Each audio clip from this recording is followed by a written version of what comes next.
Climatic classification of Köppen, ideally you have to understand basically that what is required to be read there. So do you need to learn the various codes? Not very important. So what do you need to understand? That the codes represent which kind of climate and which parts of the world experience that climate. So if you understand the basic factors which can cause rainfall, dry conditions in a region, that is the shifting of the pressure belts, and due to the shift of the pressure belt, sometimes in certain areas the winds become onshore, in certain areas the winds become offshore. That is more than sufficient. If you are comfortable with those basics, very, very comfortable, then climatic classification will be easily understood.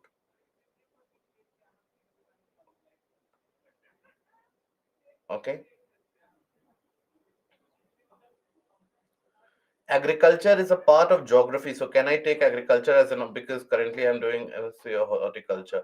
Take a look at the syllabus. Take a look at the syllabus which is present in the notification, and accordingly make your decision.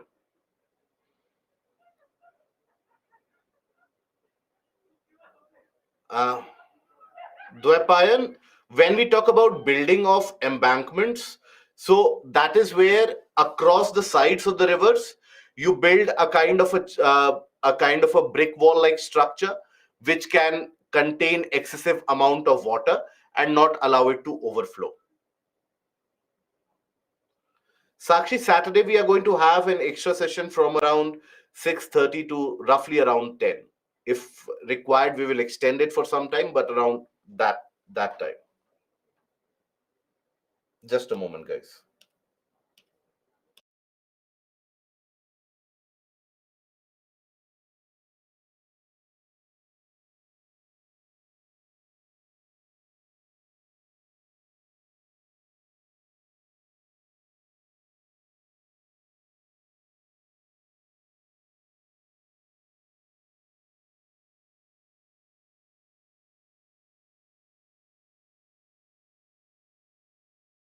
Aspect of desertification of the soil. Those are the factors that are relevant for the examination. So here you have to understand what is it that is going to be asked for the prelims, what is it that is going to be asked for the mains here. So when we talk about the prelims examination, here you have portions, suppose with soil types, areas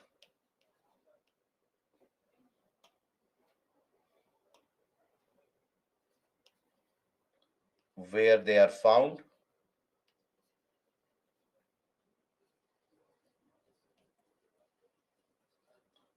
basic properties,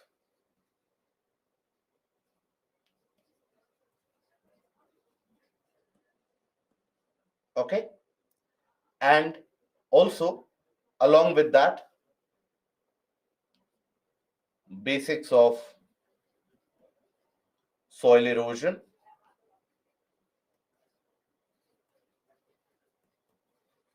and soil conservation.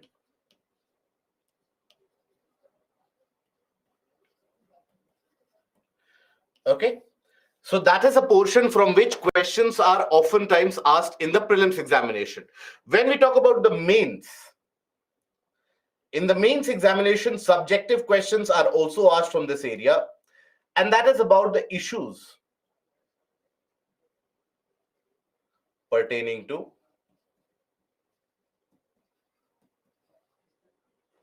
soil, that is erosion, degradation,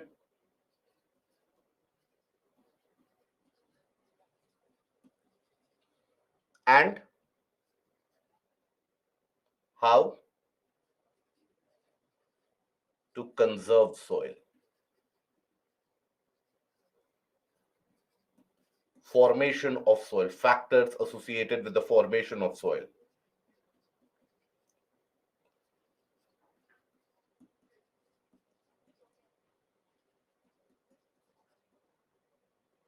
Formation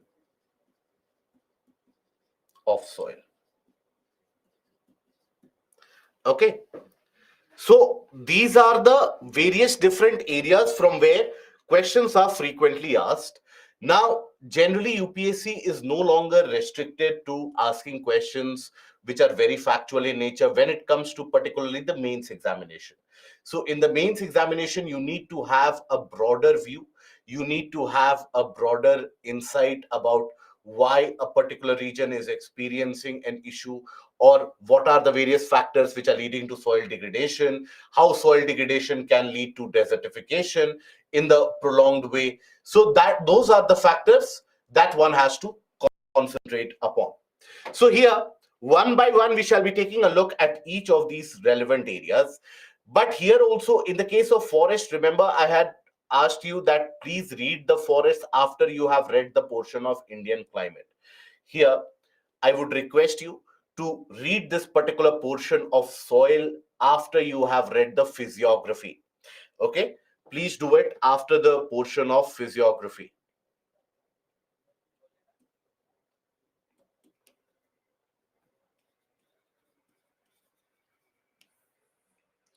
After the portion of physiography is completed, after then, because once you understand the portion of physiography as we have done for the origin of the various different rock systems, the existence of the different types of terrain, and topographical features in different parts of the country, automatically you gain an idea about which kind of soil can be found in a certain area. But when we talk about soil in itself, what do we understand by soil? What is the meaning of, or how is it that the soil is created? So soil basically is created by the degradation and the weathering, and many of the times the deposits of various materials as well. But it is the degradation and the weathering of the rocks which ends up forming soil in any particular area. So the formation of soil in itself is dependent on many different factors. But this process of formation, that is a very slow process. It is not a fast process. The process of formation of soil in itself, sometimes it takes millions of years to form a thin layer of topsoil. And that topsoil, once it gets eroded, it is almost impossible to recharge that topsoil in a shorter period or a shorter duration of time. Okay, so here let us take a look at them. So basically, when we talk about the soil, it is a mixture of rock debris and organic materials which develop on the earth's surface. It takes millions of years to form soil up to a few centimeter in depth. So rock debris, organic material which get decomposed in the soil, all of them, they form a part of the entire structure of soil in itself. Now here, if you take a look at it, so whatever is the rock debris that we are talking about, how has this been attained? So this has been attained either by weathering of the rocks, either by weathering of rocks, or deposition of materials.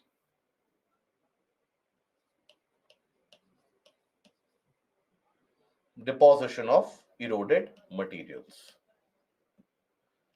Any of these processes can lead to the formation of soil as such.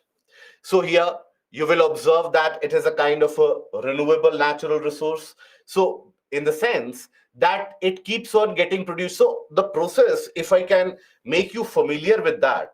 So here, let's suppose in a region you have the presence of rock systems. Let's suppose a lot of rock systems. So initially what will happen, that these rocks, they will start to disintegrate. These rocks will start to break.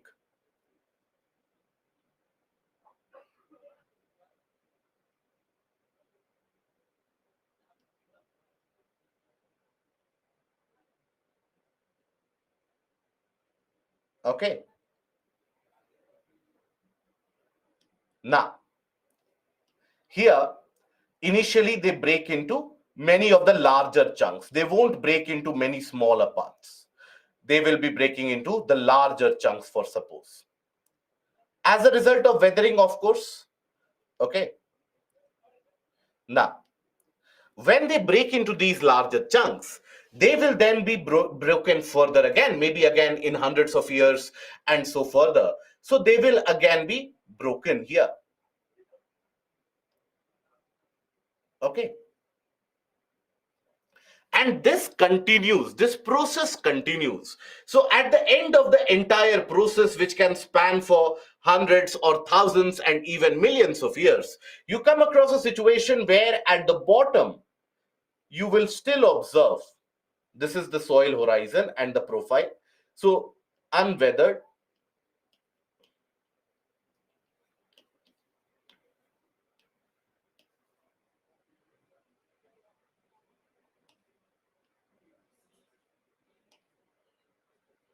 unweathered parent or base rock,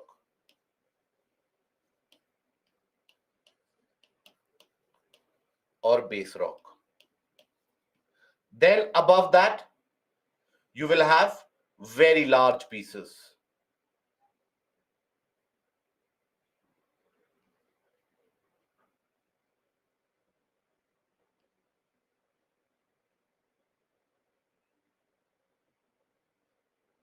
Okay, you will observe a kind of the existence of very large pieces. So partially fragmented large rocks.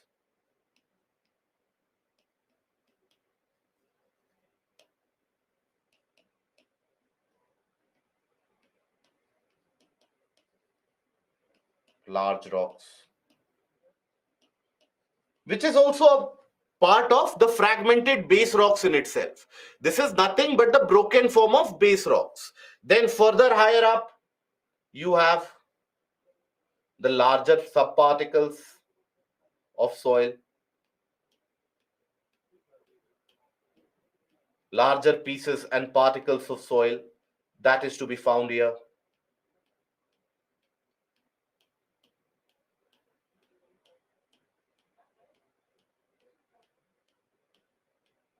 Okay,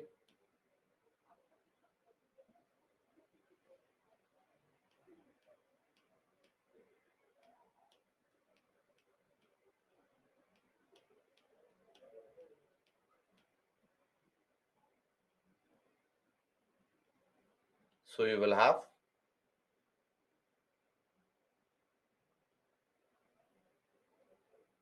larger particles of fragments,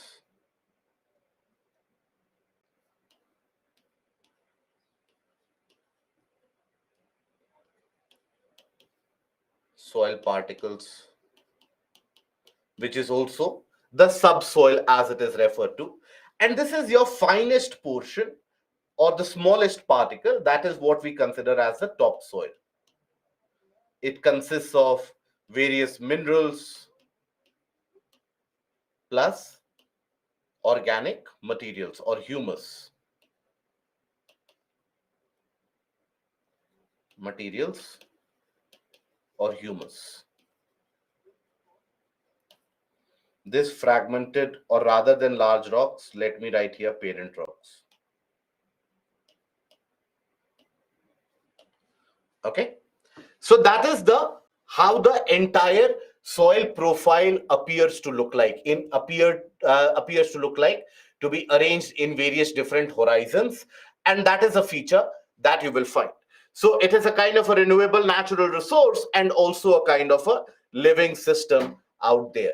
Okay, now we come to the various different factors which can influence the formation of the soil. Now before that, you would have heard about the term fertile soil, or the soil is not very fertile, infertile.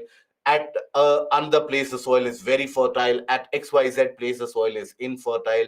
So that soil fertility, when we talk about the fertility of the soil, so what is that soil fertility? When is it that we say a soil is fertile? So what do you think? When do we say that the soil is fertile?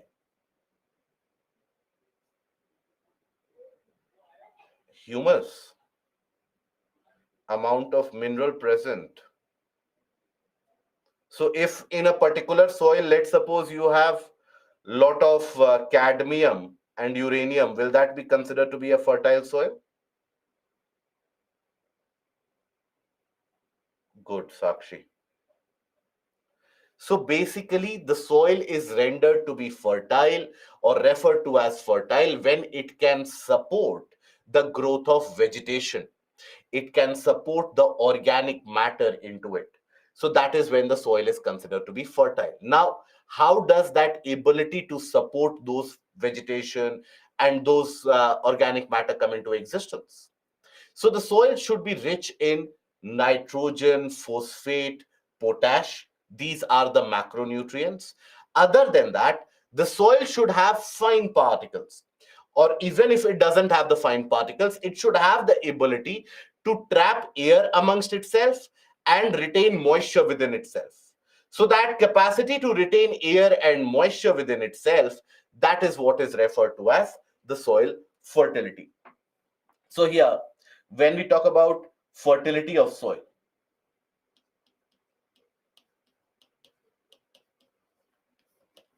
so ability to hold various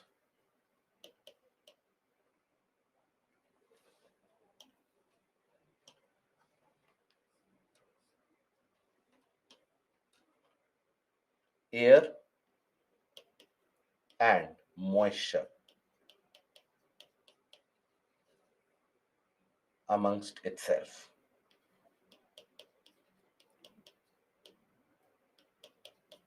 This is an important factor of fertility. So this comes when the particles of soil are small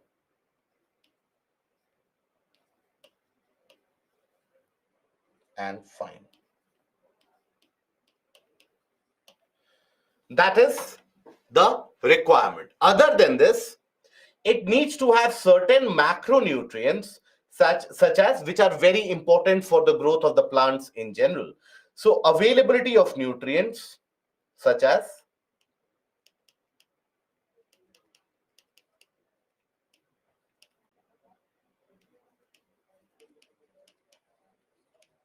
nitrogen, phosphorus or phosphate, and potash, along with availability of organic matter.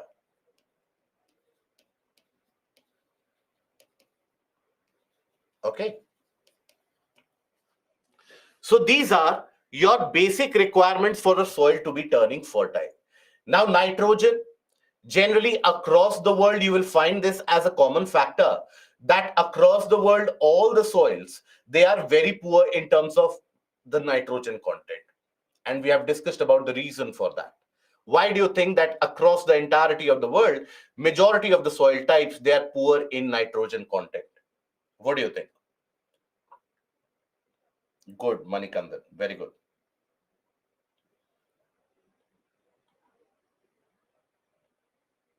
Because nitrogen doesn't react very readily with the rocks.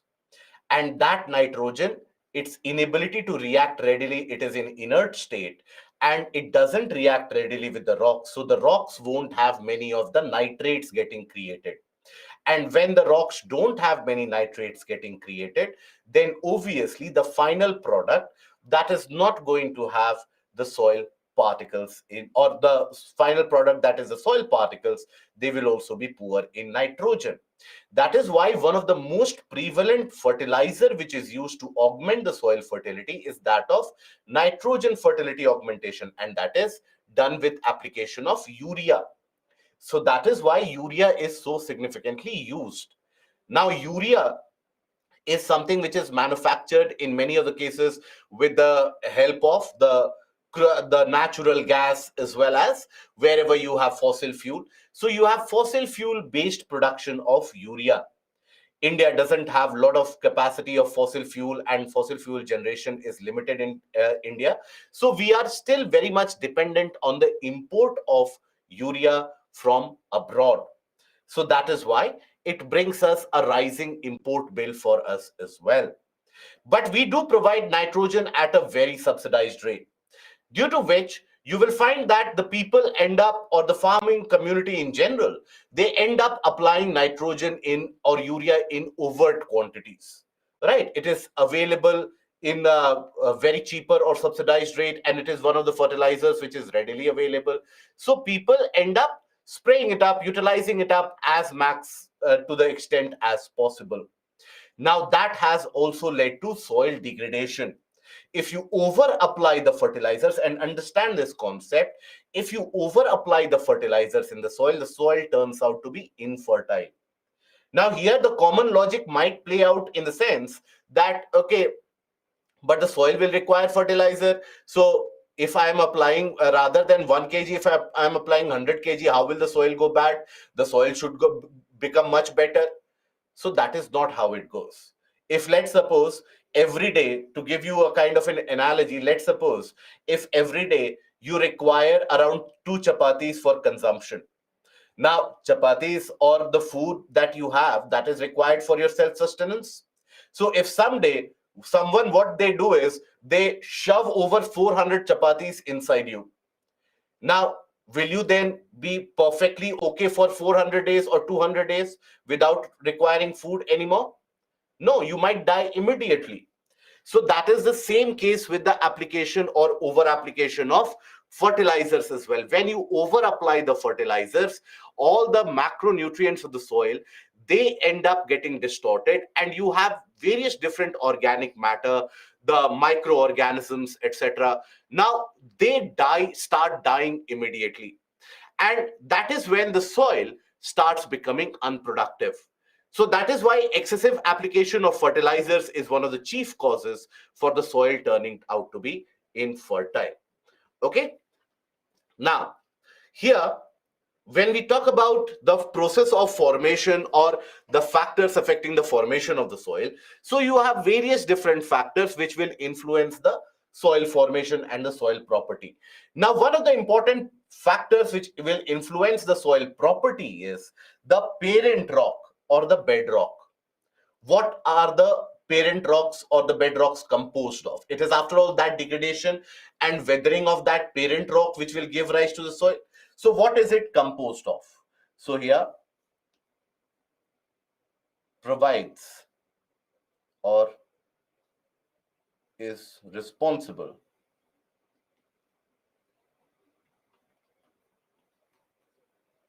for the mineral balance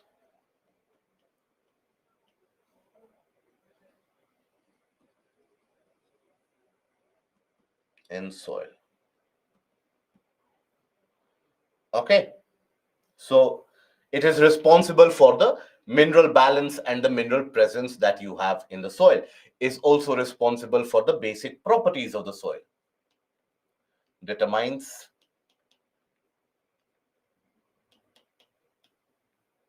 the basic properties of soil. Okay.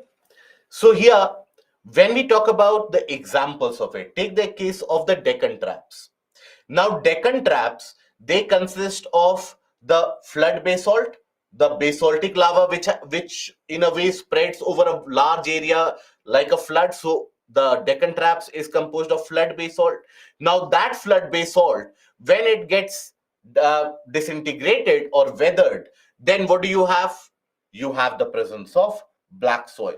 So here, weathering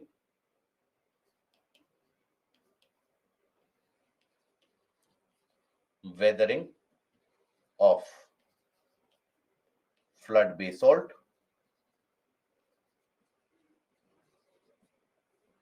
gives rise to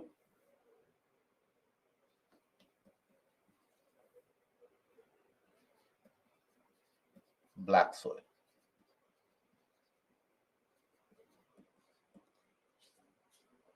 Okay. So that is what gives rise to black soil. Another example, weathering of igneous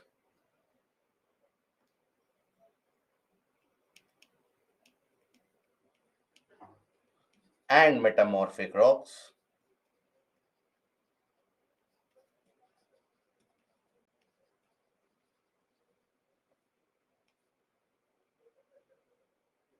impregnated with iron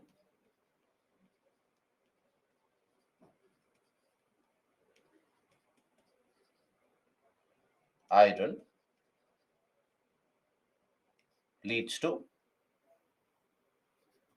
which kind of soil? Very good. Red and yellow soil.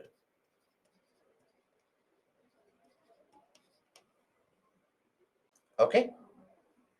So forms red and yellow soil. So that is how you have. So where do we find these igneous and metamorphic rocks in our country? Across the Chota Nagpur plateau, across the Bastar plateau, across the region of the Karnataka plateau, across the areas and the stretches of the Bundelkhand plateau, and so all these areas you will find the red and yellow soil. Then, when we talk about the climate here, so climate in the sense, climate is also responsible for the for influencing the formation of the soil. When you have a rapidly changing climate, that is, you have, let's suppose, a condition of a tropical climate. Now in tropics you have the conditions in certain areas, rainfall as well. Now the temperature goes to the extremities, so there the degradation happens very quickly. Okay, so here the degradation happens very quickly. So in extremities, very high temperature and very high rains, availability of rains, you have formation process becomes quicker.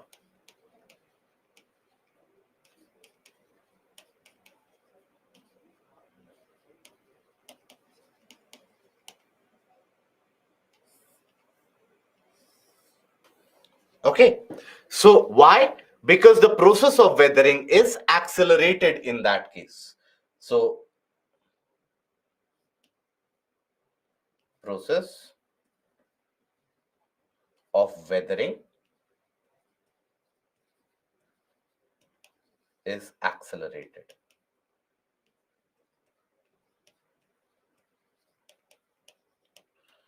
Then if in a region you have the presence of lot of vegetation and other forms of soil, it will also add on the organic matter into the soil. So it will enrich the content of organic matter. So this increases the availability of increases the availability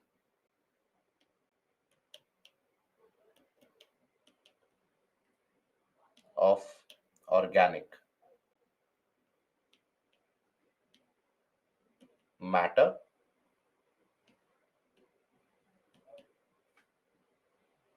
in soil.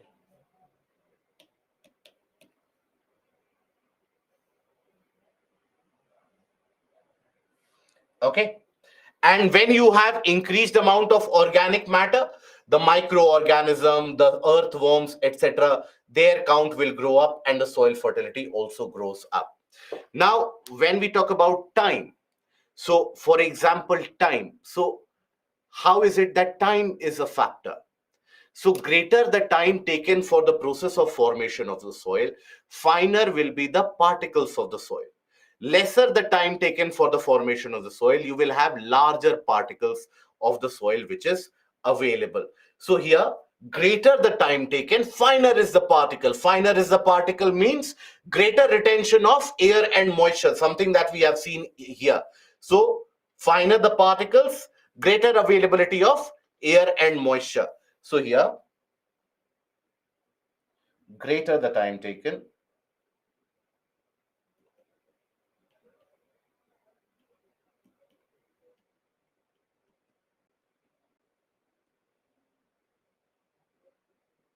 greater or extent of weathering happens,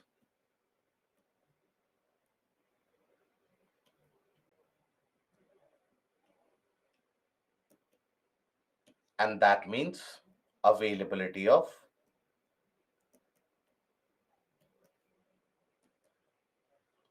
finer particles.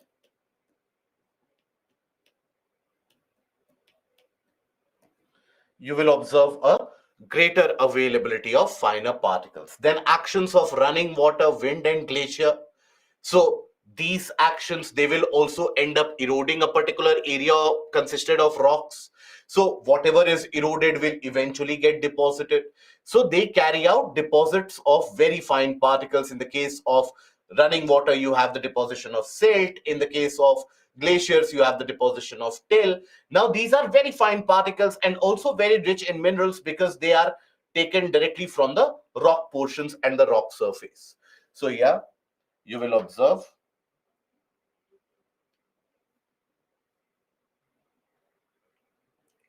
increases the amount of deposits,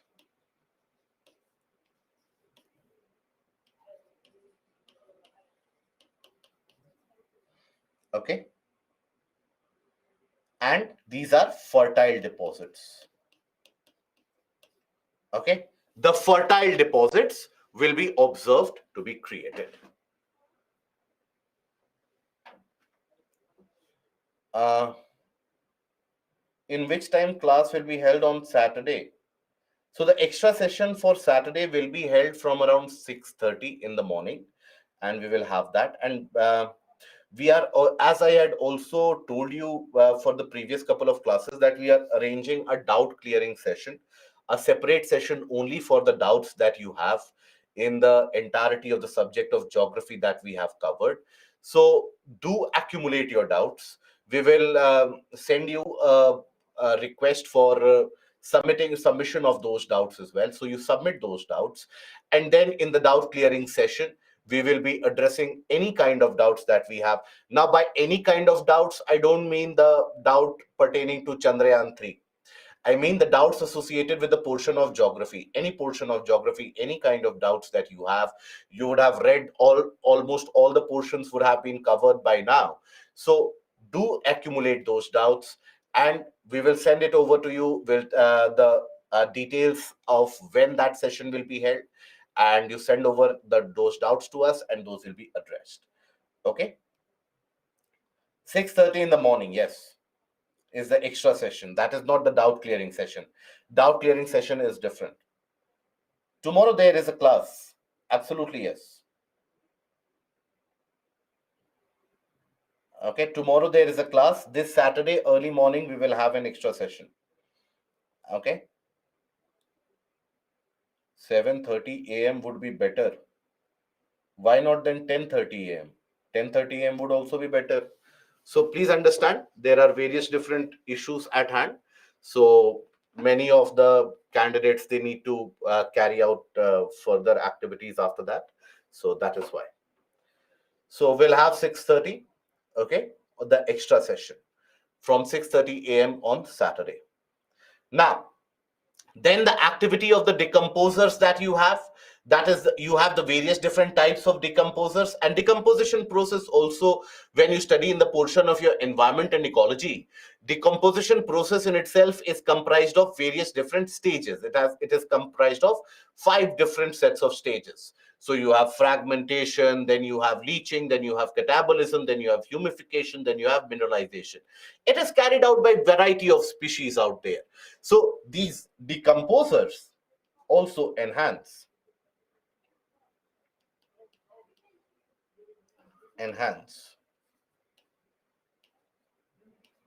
the presence of organic matter.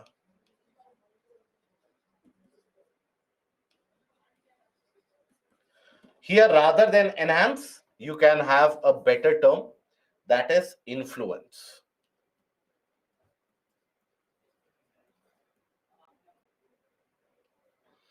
Okay. Now, then, other than this, you also have a variety of chemical and organic changes which take place in a particular area, which will alter the soil property, which will alter the rate of degradation in certain areas. So that is also altered, and all these various different processes, they end up forming the or end up influencing the formation of soil as such. Okay. Now, then here is the layers of the soil, what is also referred to as the soil profile. So when we talk about the layers of the soil, so you have to understand that the soil in itself is formed as a result of the degradation and the weathering of the base rock or the parent rock. So you will observe the unweathered parent rock at the base, then weathered parent rock material, subsoil which you have larger particles, very poor ability to retain soil and moisture, because when you have larger particles of the soil, then any amount of water that you put in, all that water will start seeping into the lower reaches. So that is why the retention is not there. And then the top soil, it is the most fertile one, most fertile portion. Okay. Not understood the decomposer part. Decomposers, they are required or in order to carry out the decomposition of any organic matter. If you don't have the decomposers are what? Microorganisms. So these microorganisms, they allow for the decomposition, the degradation, and the breakdown of the organic matter in the soil, and they will return those as nutrients into the soil. So that is where you have the presence of the organic minerals, the organic material that you talk about in the soil. That is some product of the process of decomposition in itself. Okay. So that is the aspect or the role. Now we come to the various different classification of the soil, various different types of soil. I see a lot of issues with regards to recording. Please, as of now, concentrate on the session. Otherwise, this session also you will have the same complaint. Roots will also help in breaking the rocks, Yuvraj. Yes. So, what is the issue that you have with the regards of recordings? See, please understand the recordings have a kind of a time limit. Beyond the time limit, the recordings will be removed. Okay. And that is a kind of a, so if any portion which is left, try to attend it in the next session, whenever the next module or the next session is held. And that will be your aspect of the various different session. Any portion which gets left over, you can attend another session or another batch of it. That facility you will have. Okay. Annotations of the PPT will always be available, has always been available, and will always be available. Recorded lectures you will have. The recorded tablet lectures you will have. Don't worry about that. It is the live sessions and their recording that will have a time limit. Okay.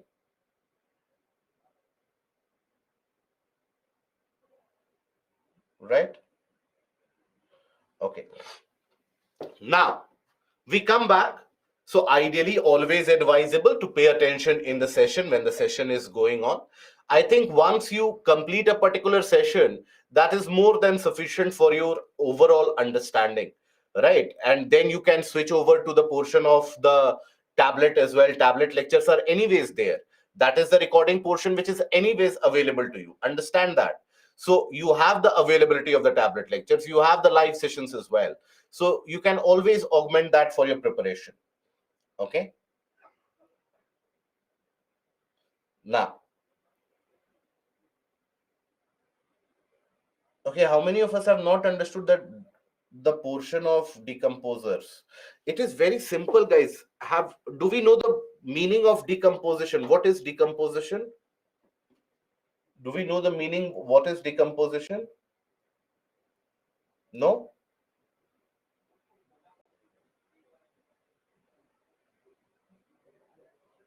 Okay. The breakdown of the organic matter, that is referred to as decomposition. So when we say organic matter, here if you have a soil, here you have, let's suppose, a plant. Now the leaves will fall, let's suppose. The leaves fall from here. Now on the ground you have these leaves. On the ground you have these leaves. Intact, lying intact. Now will we consider the soil to be fertile? If the leaves are intact as they are, will we consider the soil to be fertile? Absolutely not. That means it doesn't have any kind of mineral presence, organic mineral presence. So this leaf will be broken down by various different objects, by worms, by insects. They will break it down. They will then carry out the process of decomposition. So the process of decomposition is important, which brings about the availability of organic matter in the soil. Any portion which is not understood in this?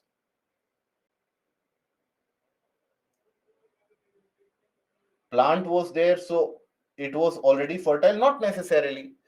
Not necessary that where plant is there the soil is fertile. No, it is not at all given. It might be very infertile soil, and only one kind of plant might be growing in that area. Is that understood now? Okay, so decomposition in simple terms is basically,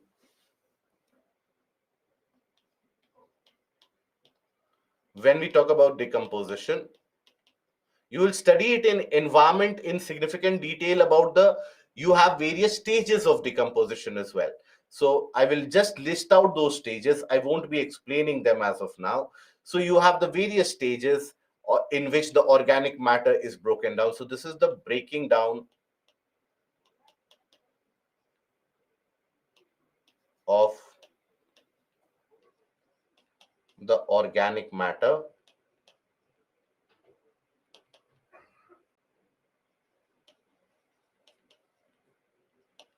in the soil. Okay, the breakdown of the organic matter in the soil and return of nutrients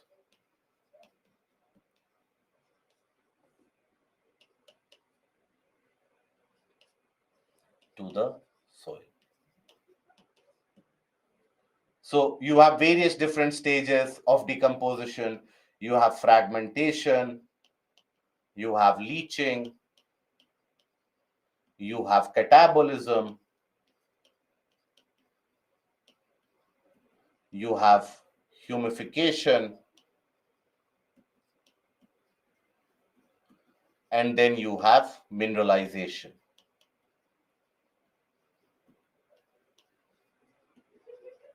So all these are your various different stages of decomposition. At the end of it all, you will find no organic matter is left at the end of this entire process. Everything is returned, as the case of inorganic nutrients such as carbon, such as nitrogen. Everything is returned as inorganic nutrients. No organic matter is left behind. Okay. Now, here we talk about the classification of soil. So you have various different type of soils which are present. All of them is not important for your examination. For your examination, what is required to be understood is basically you have the prevalence or the 4 to 5 types, that is alluvial soil,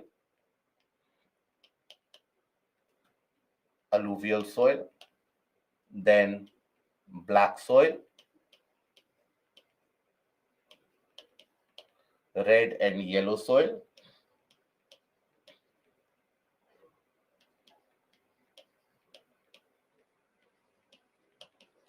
and then you have the presence of laterite soil. These are your various different types of soil which is available, which is important for your examination. Properties important for exam.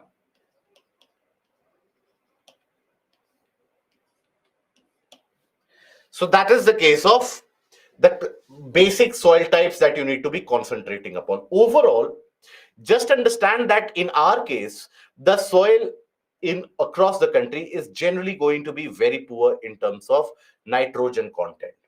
So urea as a fertilizer is substantially used. Ideally, urea, phosphate, and potash, that is what is also referred to as NPK. Okay, NPK. So that is nitrogen,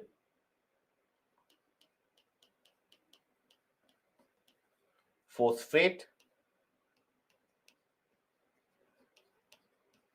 and potash. So those NPK need to be applied in the ratio of 4:2:1. That is the ratio in which you need to be applying the NPK fertilizers. But that is hardly the case. In many parts of India, for example, as we have already discussed, it is the availability, the easy availability when it happens. That is when the abuse of it starts. Anything which is easily available in general in your life, you will observe that the abuse process starts to happen. That is when we start taking things for granted, that it is always available, it is easily available. So when you have the very easy availability of urea, so people start applying them in large amounts. So for example, in the region of Punjab, you will come across a scenario where the application of NPK is in the ratio of 36:8:1. So here, ideal condition is what? That for 1 unit of potash, you need to apply 2 units of phosphate, you need to be applying 4 units of urea. But mostly you will observe in Punjab it is 36:8:1. So for 1 unit of potash, we are applying 36 units of urea. Right? Then you have another one, that is in the case of Haryana, it has been found to be 27.5:6:1. So that means for 1 unit of potash, we are applying 6 units of phosphate and 27.5 units of urea. Now that is the case of excessive application of fertilizer. Excessive application of fertilizer will immediately kill all the organic compounds, all the various different microbes, all the various different worms which are very important. Everything is immediately killed. And the soil starts becoming infertile. So this is one of the leading causes for the increased degradation of soil. And also understand, those of you belonging from the agricultural background or agricultural community, you would be aware of this fact that when you apply, let's suppose, X amount of fertilizer, that requires significant amount of water for that fertilizer to be digested of sorts, if you can use that analogy. So greater the amount of fertilizer that you utilize, greater amount of water also you have to apply for that fertilizer to be absorbed. So that also brings about the requirement of over irrigation. So all these twin factors are leading to degradation and eventual desertification of soil, particularly in the northwestern part of the country which has been witness to one of the most significantly increased amount of agricultural productivity in the past few decades. That is the region of green revolution. This is what has happened. Okay. Now, here, when we talk about the classification of soil and distribution of soil in various parts of the country, always associate it with the portion of the physiography. Always. Okay. So, for example, let's start with the portion of alluvial soil. So, alluvial soil, they will be created how? By the process of deposition. Always it is the process of deposition which will end up creating those alluvial soil, isn't it? So here you will have process of deposition,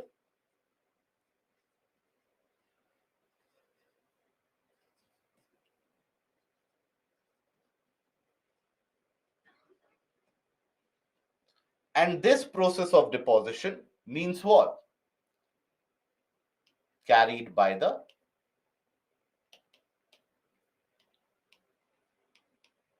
rivers and the streams.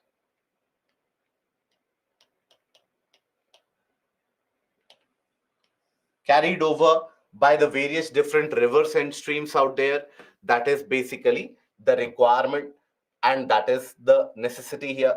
So wherever you have the large rivers, smaller rivers, streams which are moving, they will be depositing certain materials on their side. Accordingly, we have studied that you have the case of newer alluvium, you also have the presence of older alluvium as well, isn't it? The presence of newer and older alluvium, both of them exist. So when you have the newer alluvium, that is more fertile. Older alluvium is less fertile, but nonetheless, it will be present in the floodplains created by the various rivers. Now, where do you find them? So you'll find them in the entirety of the region of northern plains of India, stretching from the area of Punjab, Haryana, all the way to the region of West Bengal, and furthermore in the region of Assam, where you have the Brahmaputra plains.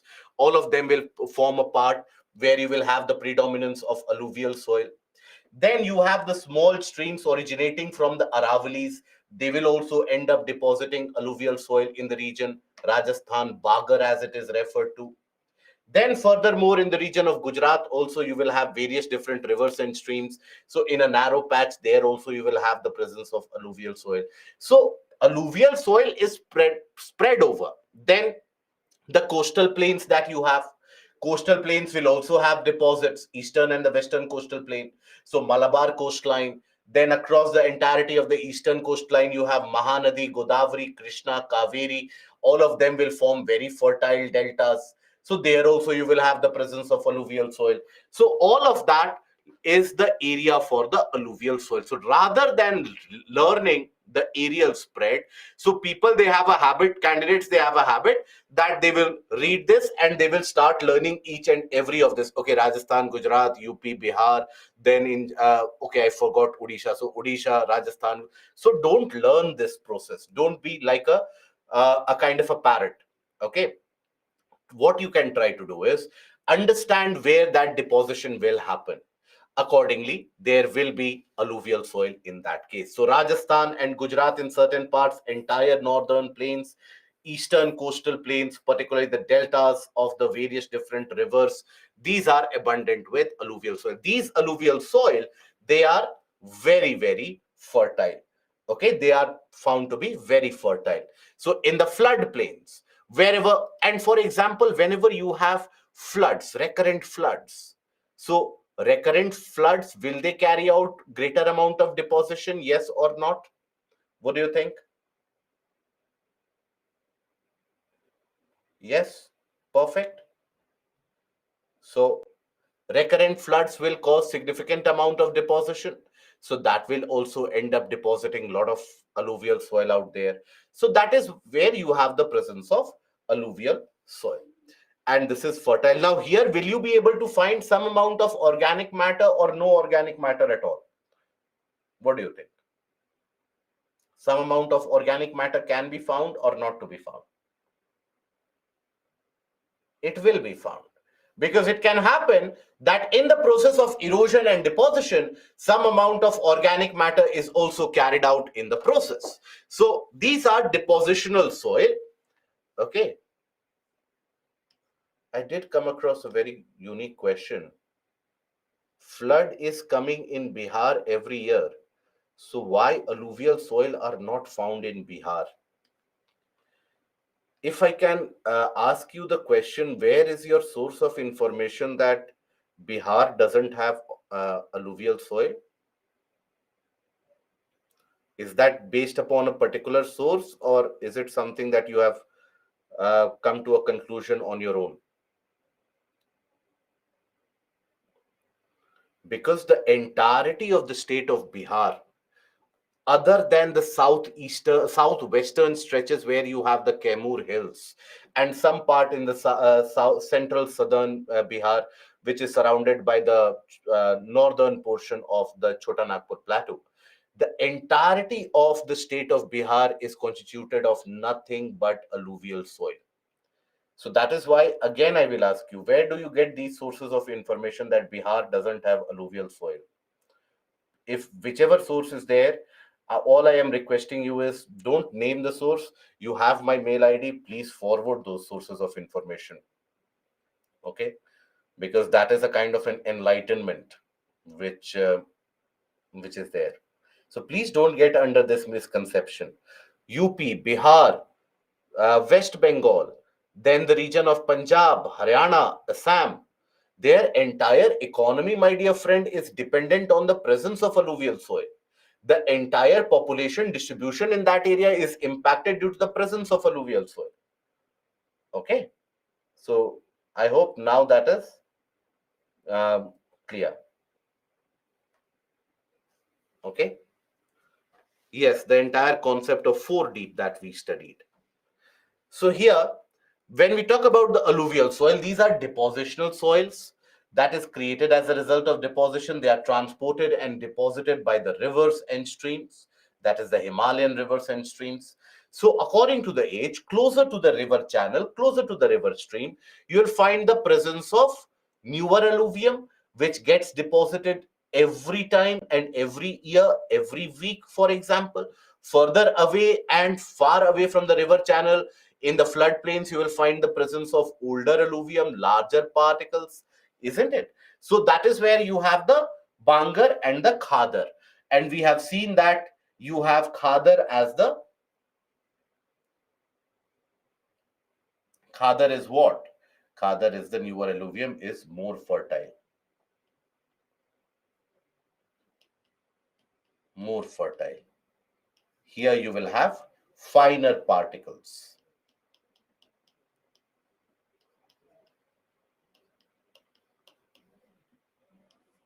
Finer particles. The particle size is particularly small in this. When we talk about older alluvium, here you will find that larger particles.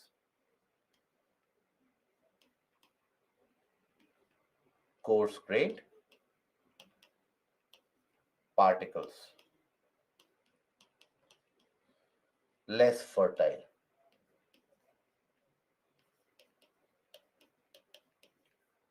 And this is going to create or good for crops, or not good.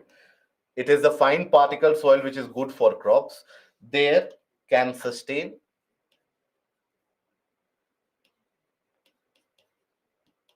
crops such as maize, pulses, etc.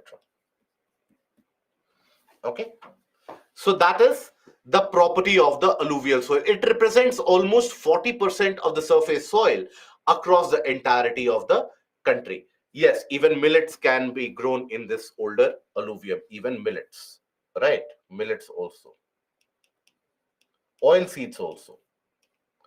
So they can be grown in these conditions of soil.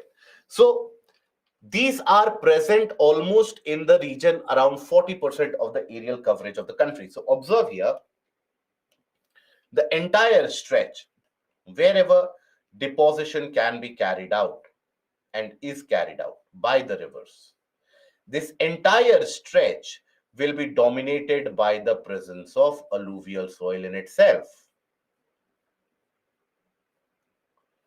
Okay, this entire stretch, and across the coastal plains as well, across the deltaic stretches as well. So these are amongst the most fertile soil types that you have. It is rich in potash, phosphate, as well as lime. It is very poor in nitrogen, and that is why you require urea to augment the fertility. They are ideal for the growth of sugarcane, paddy, wheat, and other cereals and the pulse crops. And due to the high fertility, regions of alluvial soil are intensively cultivated and hence are densely populated as well. Why?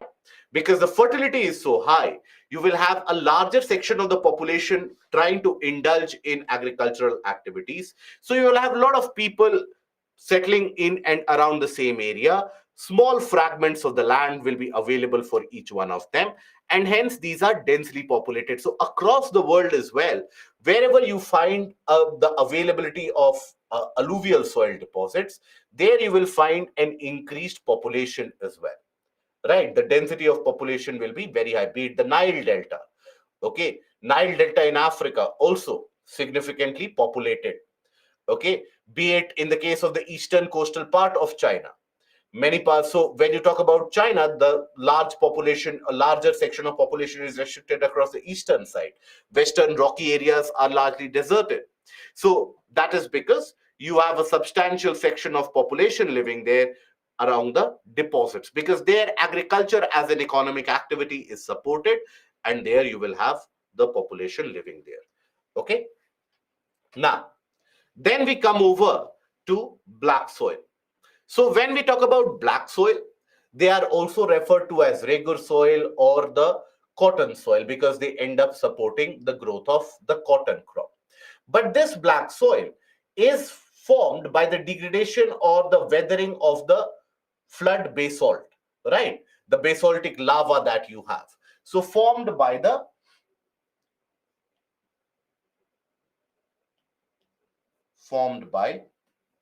weathering of flood basalt. Why is it referred to as flood basalt? That is because the basaltic lava, it spreads over, and it spreads in very thin in thin margins, and in very not very thick deposits, but in thin deposit it spreads over and moves over like a fluid over a larger area, hence the name flood basalt. Okay, now here they are also referred to as regular soil. Here you will find very fine particles,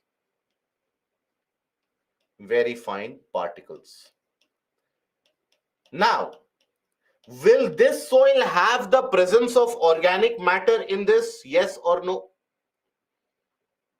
Will this soil have the presence of organic matter?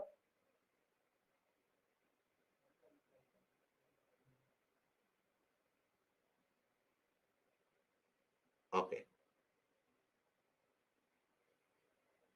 This soil is going to be poor in terms of organic content, and that is based upon the property of its formation, because it is formed from the basaltic lava rocks, the disintegration of basaltic lava rocks. Now these lava rocks or these igneous rocks, will they have the presence of organic matter? We have seen earlier that when we talk about igneous rocks, they are significantly poor in terms of organic matter content. Organic matter can be found in the sedimentary rocks, but not in other type of rock formation. Hence, these are poor in terms of organic matter content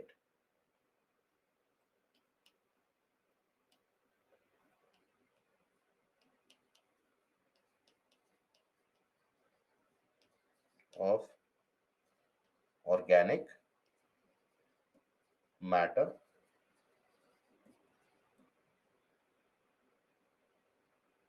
Okay. Now, when we say that they have the presence of fine particles, so that means ability to hold water and air, that will be also very high. So ability to retain moisture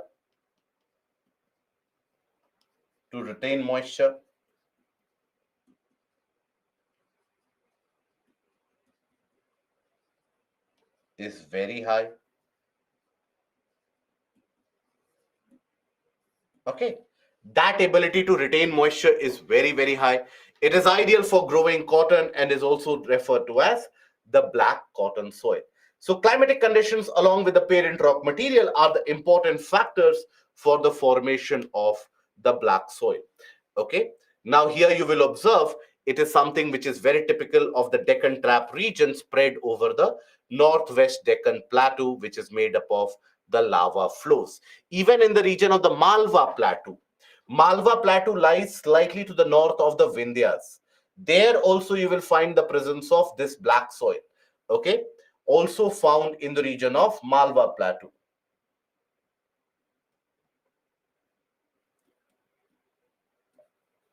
In the region of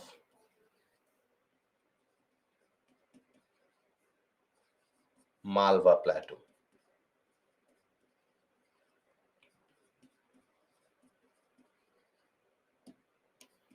That is also where you will find the presence of this black soil. Okay, so regions, the plateaus of where is Malwa Plateau? North of Vindhyas. Did you locate the portions of physiography in the atlas as we had discussed? Located to the north of Vindhyas. Okay, good. See, there are certain students and candidates from whom it is expected, and trust me when I say this, over a period of time, we also get to know all the various different faculties. We also end up sharing a notes amongst each other about which student is very serious and where we find a kind of a prospect to gain a good rank, where we see the kind of a potential to gain a double digit rank or a single digit rank. So whenever I ask these kind of questions, that how many of you did that, it is not surprising that those names keep on getting repeated. Good. Carry on. So, for everyone, I would suggest that the portion in physiography that we have studied, try to locate it on the atlas, try to locate it on the physical map of the atlas. That will increase your level of understanding, that will increase your level of interrelatability with respect to the various different areas, for example soil, forest, and also economic and human perspective. Okay, now the regions of, or the regions where they are present, the black soil, that is the plateaus of Maharashtra, then Saurashtra, in the Malwa region, Madhya Pradesh and Chhattisgarh, and extended in the southeast direction across the Godavari and the Krishna valley. So some portions in the Uttar Kannada region, and some portion in the northern portion of Karnataka, some portion to the bordering areas of Telangana also, you will find the presence of the black soil. It is rich in calcium carbonate, magnesium, potash, and lime, poor in phosphate, nitrogen, and organic matter. Now, by the way, here, please don't entangle yourself with the task of learning these. That alluvial soil is rich in these, then the black soil is rich in this. UPSC had asked this question only once, and that too, it was about the laterite soil, and that worked on the process of elimination. UPSC is not going to ask you that whether potash is found in this soil or not to be found. If it asks you that, it will give you certain clues by which you can solve the answer. But please don't try to learn this up. Okay? Now, here, when we talk about the black soil, we have already talked about the fact that ability to retain moisture is very, very high. That means if let's suppose here we can, if let's suppose you have the availability of water droplet, now immediately all those fine particles, they will start clogging around it, they will stick around it. Okay, so they will start try to retain that moisture as much as possible. Now during the summer conditions, it plays out in a different way. While during the rainy season, that rainfall which is received, that is sufficient, and in black soil areas you don't require much amount of irrigation, because the rainfall received during the rainy season is sustained almost throughout the year, and that sustenance throughout the year is able to support the various different types of crops, right? Various different types of crops and crop cycles that you have. But when you talk about, let's suppose here, the summer season and the summer conditions, so what happens during the summer conditions? Let's understand that. So here, let's suppose you have the water droplets.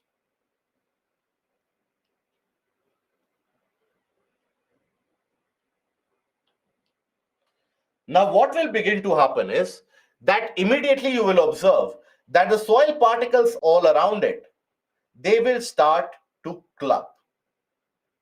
They will start to clog around. Okay, they will start to clog around these droplets, trying to retain these droplets. That is going to be their purpose, nothing else. They will try to stick around these droplets. Now, what does it do on the surface though? On the surface, it will open up cracks. On the surface, it opens up cracks.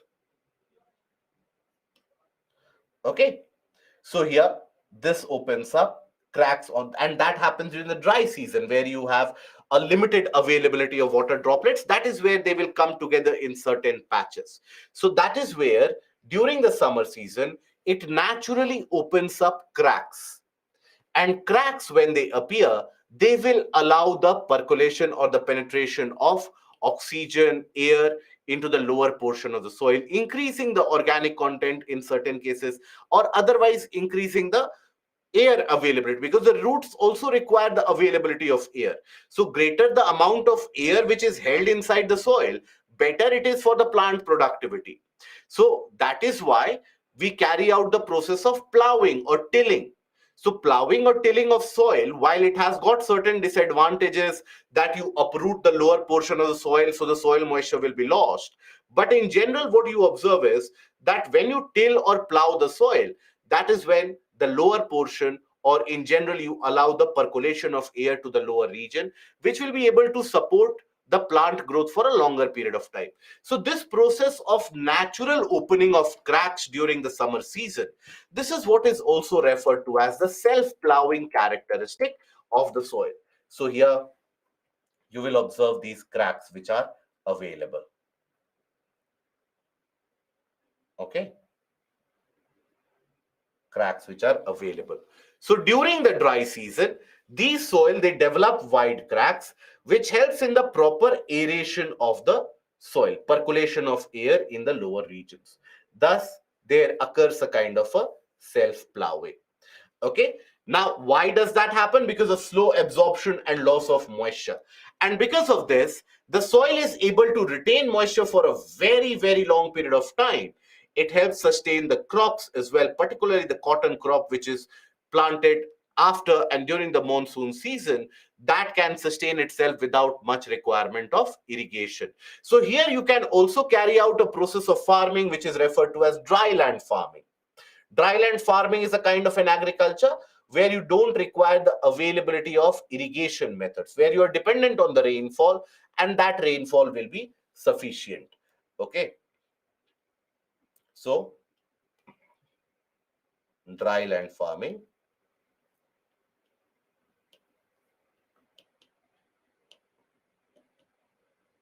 can be carried out.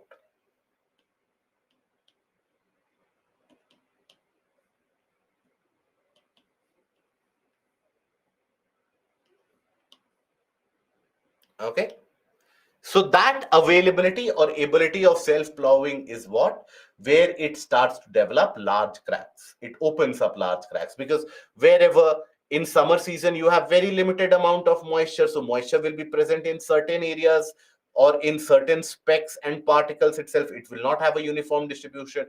So all the soil particles will start sticking around those portions of moisture availability. And that is where you will observe that as it starts sticking up, then on the surface it will open up cracks. So that is the condition of self-plowing. Okay, allows in the proper aeration of the soil. Now after that we come to the portion of the red and yellow soil. So red and yellow soil basically is to be found in those areas of the country where you have the presence of the igneous and metamorphic rocks infused with the crystalline iron particles. Okay, so red color is primarily imparted due to the iron particles. Even laterite soil for some in some areas have reddish characteristic or reddish coloration because of the presence of iron particles. That iron particle is not so high that you can start manufacturing steel out of it. Some presence of iron particles. So here, if both of them are formed by the same process, then why do we have a separate red soil and why do we have a separate yellow soil? So the basic formation is the same, but in areas which are drier, where the rainfall is not very high, there you will find the presence of red soil. In areas where you have sufficient availability of moisture and rainfall, in those areas, you will find that this particular soil, it interacts with the moisture and forms a hydroxide ion. And that formation of hydroxide ion imparts the yellowish color. So yellow soil will be found in those areas of the plateau where the rainfall availability is high. Red soil will be found in those areas of the plateau where the availability of rainfall is very less. So rainfall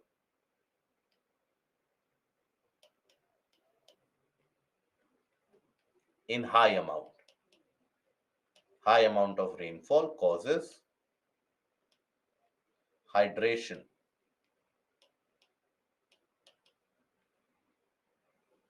of the soil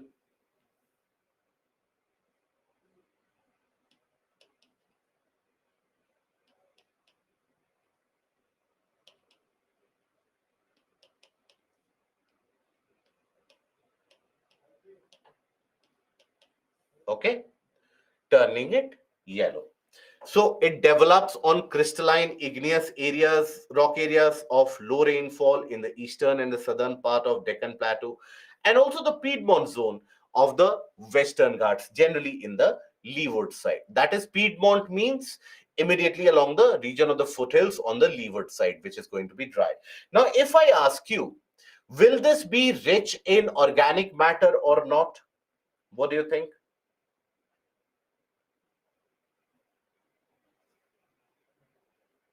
Beautiful.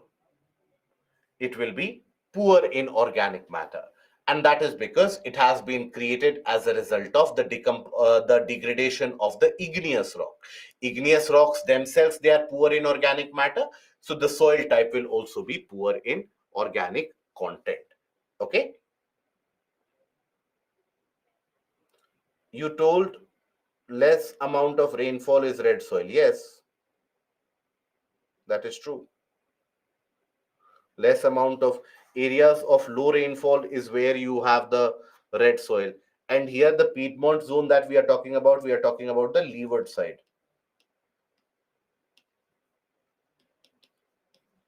of Piedmont, refers to the foothills,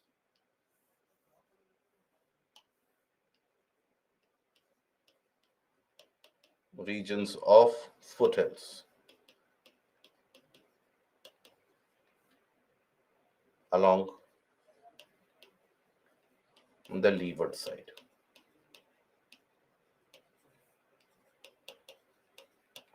Regions of foothills in general, that is Piedmont.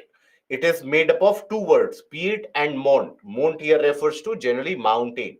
So to the lower portion of it. Okay.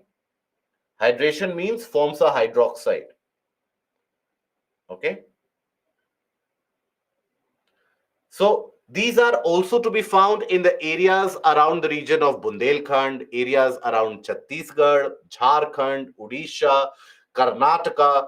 In all these areas, in Andhra Pradesh, also in certain areas, you will find them. So these are to be found in the entirety of the stretch of the Peninsular Plateau. I'll show you with the map as well. So here it develops a reddish color due to wide diffusion of iron in crystalline, igneous, and metamorphic rocks. Okay, igneous and metamorphic rocks. Yellow color happens when they appear in a hydrated form. In the occurrence of rainfall, you have the formation of a hydroxide.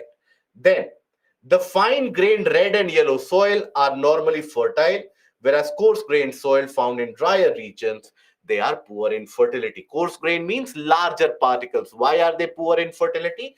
Because of inability to hold in air and water amongst them. Water is not retained in coarse particles. In the case where the particles are larger, all that water immediately percolates. So it is poor in nitrogen, phosphorus, and even organic content. So observe this and here form an analysis of how to understand the various different soil types. So all the areas where you will observe deposition process to happen, there you have alluvial soil, right? Malwa Plateau and the Deccan Traps. That is where you will find the black soil. In rest of the areas of the plateau, you will find the presence of what? Red and yellow soil. Wherever rainfall is high, you will find the yellow soil. Wherever rainfall is low, you will find the presence of red soil. Okay, that is how you have the spread. So if a, a question comes in the mains examination about the types of soil across the country, please don't get worried by that. Please follow your exact logic. You don't need to learn the map. Draw the rough map. The portion across the north will have the presence of alluvial soil. Rajasthan Thar Desert is an arid, sandy soil condition. That is a different matter altogether, not to be found in other parts of the country. But then, when you come to the Peninsular Plateau, other than the region of the Deccan Traps and the Malwa Plateau, everywhere you will find red and yellow soil interspersed with areas of laterite soil. That is a different matter, but everywhere else you'll find red and yellow soil. Okay, now then we have the laterite soil. Laterite soil is something that you would also have come across generally. It is found in patches almost everywhere across the country. It is found in those areas where you have a very distinct dry and wet season. Okay, very distinct dry and wet season, where during the wet season, very high amount of rainfall, dry conditions, absolute lack of rainfall. So in those areas, you'll find the laterite. Now, the word laterite is derived from the Latin word later, which means break. Now, this laterite soil is very, very hard, right? This, when it dries up, it becomes very significantly hardened. So it becomes very hard, right?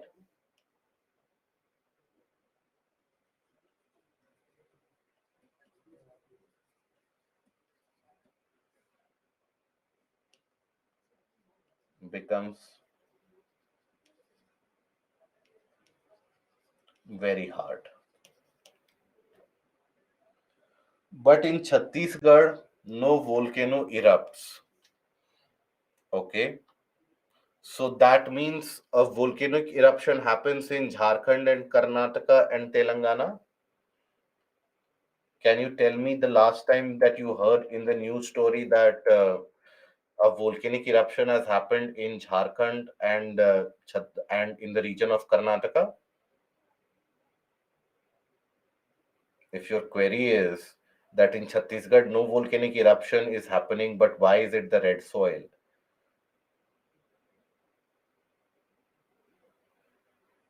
See, that is why I told you to pay attention at the time of physiography.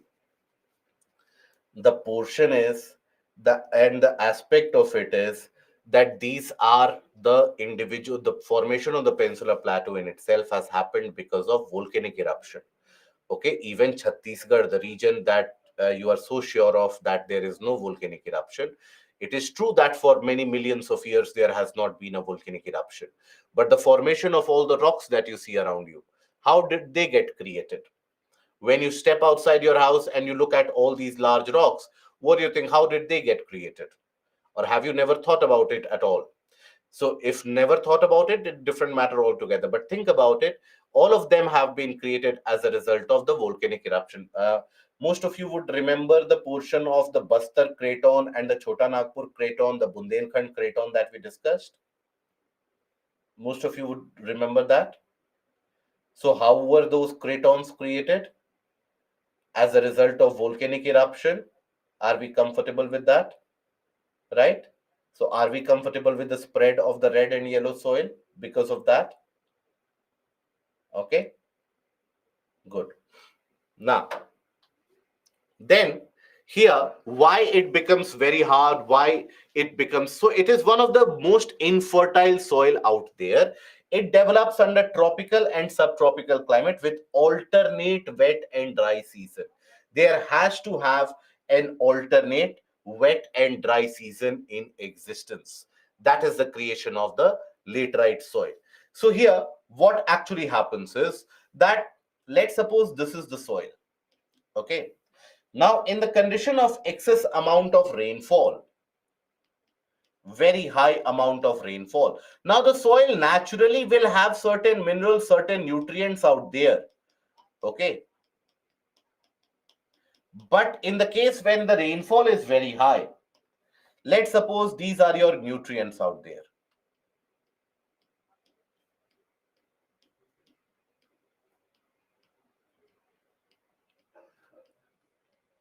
Now, that water will start moving downward in direction.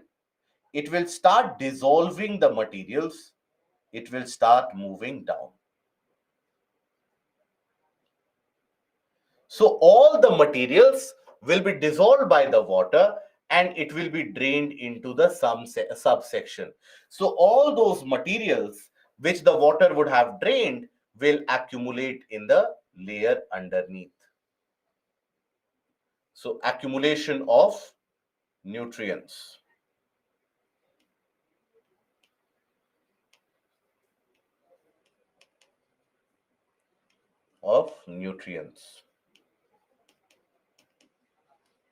That does happen. So all that available nutrients gets accumulated in the lower soil horizon.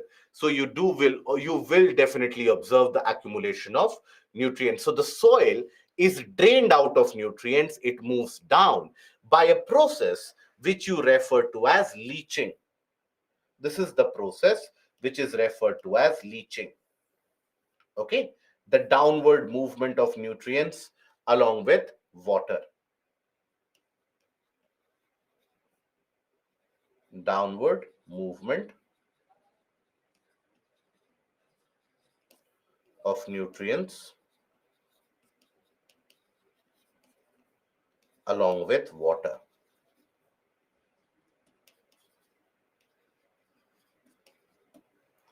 That is something which is going to happen. So this laterite soil overall will be experienced in any area which experiences very high amount of rainfall followed by a very dry condition. If let's suppose there is availability of rainfall throughout the year, you will have a dense tropical evergreen vegetation.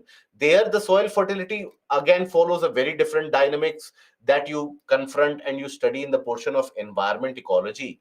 But in general, you will find that when the soil is only dependent or a region is exposed to very heavy rainfall and followed by very dry condition, you will find the presence of laterite soil.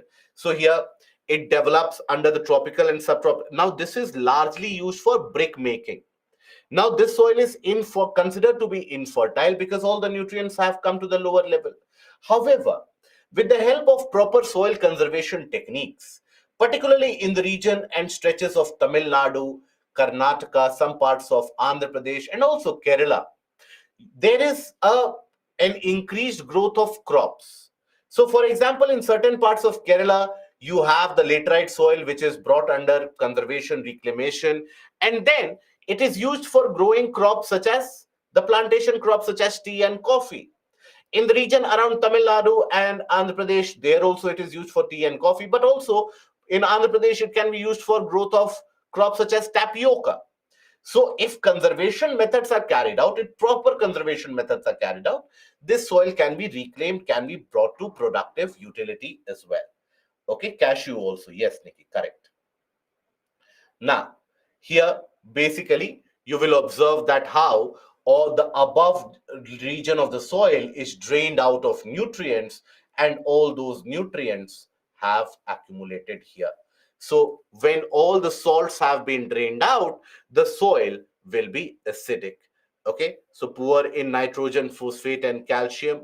After adopting appropriate soil conservation techniques, particularly in the hilly areas of Karnataka, Kerala, and Tamil Nadu, this soil is very useful for growing of tea and coffee. Okay. Now, then red laterite soil in Tamil Nadu, Andhra Pradesh, and Kerala are more suitable for crops such as cashew nuts. So, in regions where you find them, mostly in the region of southern states where you have heavy rainfall followed by a dry condition for a prolonged time. Western Ghats region in the portion of Maharashtra, Odisha, some parts of West Bengal, Even in areas around Aravali's in Delhi, you will find them. In certain areas of Bihar, you will find them. In certain stretches across Jharkhand, West Bengal, you will find them. So these are spread over in small patches almost everywhere. So they are widely used for brick in house construction for commercial purposes. Okay. Now, then we have the arid soil. Arid means you have the dry conditions. Arid. The soil is arid means it is very, very dry. So it is sandy in texture. Sandy, property of a sand almost, because eventually when the moisture is not prevalent and there's a consistent moisture deficiency, then all that moisture will be evaporated and you will be reduced with a kind of a sandy texture. So that is something which you find. It is going to be very saline in nature, right? Why? Because as evaporation will be significantly encouraged, and evaporation will happen at a very fast rate in these areas, whenever evaporation happens, the salt gets left behind. So that is why arid soil in many areas are also utilized for the extraction of salt around the region of Rann of Kutch, for example. Okay, so here in some areas the salt content is very high, and common salt is obtained by evaporating the water. Due to the dry climate, high temperature, evaporation is faster and the soil lacks humus and moisture in general. Okay, the soil lacks humus. Why? Due to very high temperature,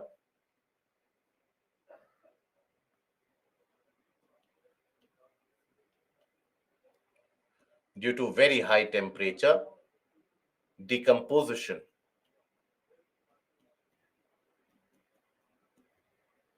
is almost absent. Not only very high temperature, but also complete lack of moisture. For decomposition, you need a moderate to high temperature along with availability of moisture. Here, you don't have any availability of moisture at all. So, due to high temperature, no moisture,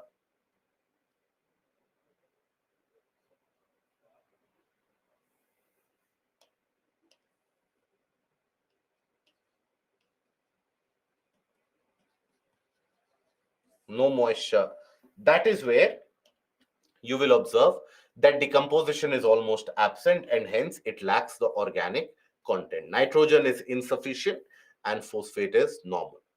Then you have the case of the mountain and the forest soil. So when we talk about the mountain soil, so just like as we move across the various different stretches of the mountain, the type of vegetation changes, isn't it? As you move from the lower stretch to the higher stretch of the mountain, the type of vegetation changes. Why? Because there's a change in climate. So they are also, because of the change in climatic conditions, because of change in the amount of weathering which will happen, the type of soil also ends up varying from the lower level to the higher level. Okay, the type of soil keeps on varying. So generally on the valley sides, you will observe loamy and silty soil, which is fine particle, very fine particle. So they are formed as a result of deposits themselves, right? So they are silty. Silty means derived from the term silt, which is brought by the river. So loamy means which can trap air in between them. So you have loamy and silty soil. These are fine particles. Fine particles are prevalent. Then in the upper slope, as you go higher up, the rate of degradation, the rate of weathering reduces. So that is where you find the coarse grained soil in existence. The larger grained soil in existence, that is what you find in the case of the upper slope. The snow-bound areas of the Himalayas, they also experience denudation or degradation. And here, obviously, the humus content in upper reaches will be very less because vegetation is almost absent. Organic matter, organic components are almost absent. That is why in the case of the lower valleys, the soil are very fertile. Why? Because they are deposits.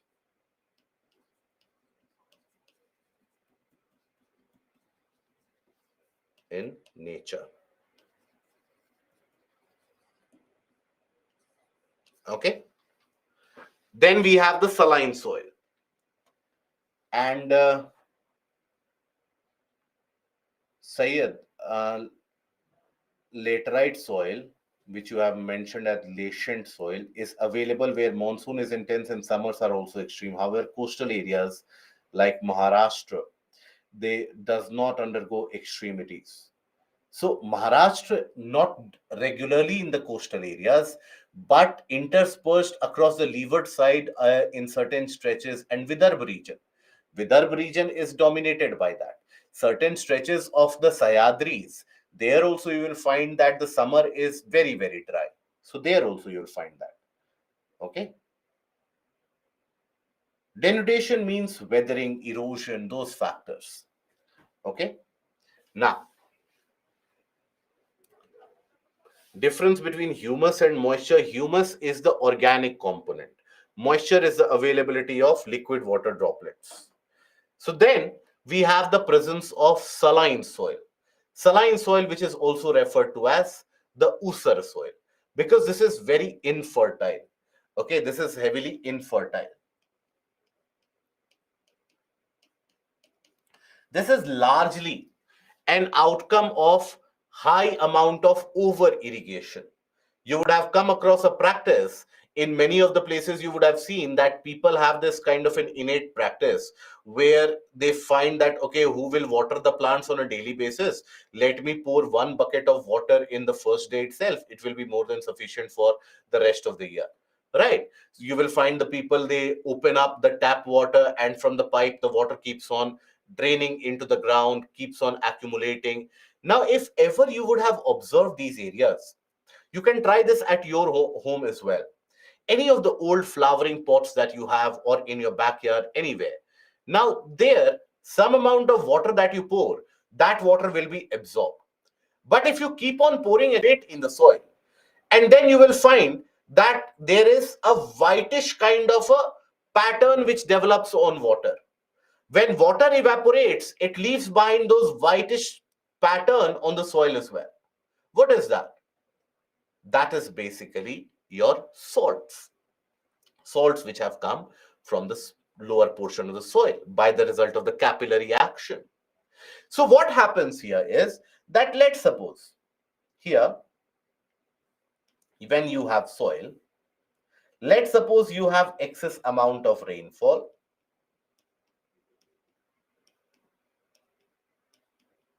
Okay. Now these nutrients, it will dissolve. Let's suppose it is not the case of leaching. It is the case where these nutrients will be dissolved in water. Water will dissolve them, let's suppose. Okay. That's not calcium. Calcium is also there. Calcium is also a salt. By salt, please don't think only NaCl. Salt is any compound. Salt can be of any compound.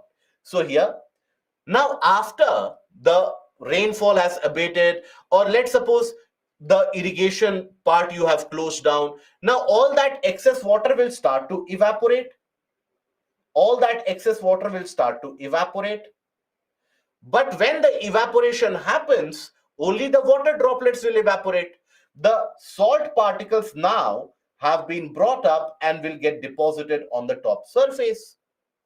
So that whitish layer on the top surface will be created. That will become very, very hard. That is where the soil becomes substantially harder, isn't it? So it contains a large proportion of salts such as sodium, potassium, and magnesium, and thus are infertile. So they start depositing themselves. You'll find a whitish substrate appearing. They will deposit themselves on the surface, all these salts. And that is because of mostly dry climate and poor drainage. Okay. Poor drainage, if the drainage would have been good, all that amount of water would have basically been adjusted by the soil and the depth of the soil itself. But because the drainage is substantially poor, what that means, there is over accumulation of water. So wherever there is over irrigation, particularly in the tube well rich areas where you have high density of tube wells, where you have the practice where the farmers, you will observe many of them, because Electricity is also something which is available at a very subsidized rate in many of the areas. So what they will do is they will switch on the pump of the tube well. They will go to sleep. They will go switch it on late at night. They will go to sleep, and then around 4 a.m., 5 a.m., they will give put that alarm. And then by that point of time, the entire field would have flooded. They would then close the tube well pump or motor. Now, what happens is as the sun begins to shine, all that nutrient, all that salt, it accumulates on the surface as the water is lost due to evaporation. Now, once that salt accumulates on the surface becomes so very hard, it does not allow the penetration of air and moisture anymore. So that makes the soil infertile. So that is where you will observe the soil becomes infertile. So it is found in arid and semi-arid regions and in waterlogged and swampy areas as well.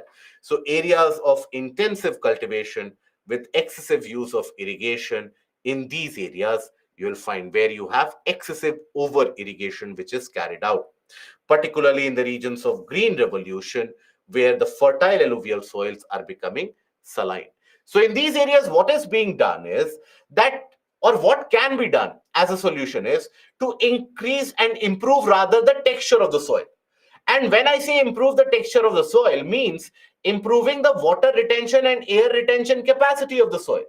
If the soil is able to hold water for a longer period of time, all that water won't be evaporated immediately, bringing the salt to the surface itself. All that water will be retained by the soil. So that is why you add the gypsum powder into the soil. This is done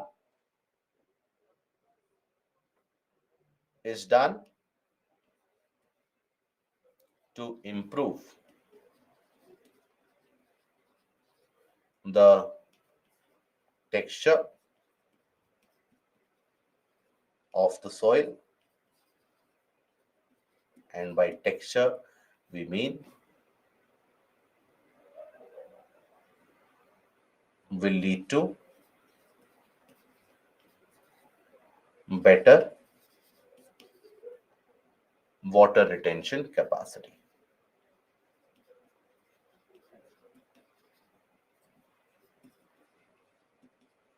Okay, so this can be done as a means of or as a method of solution. Do rice cultivation cause salinity?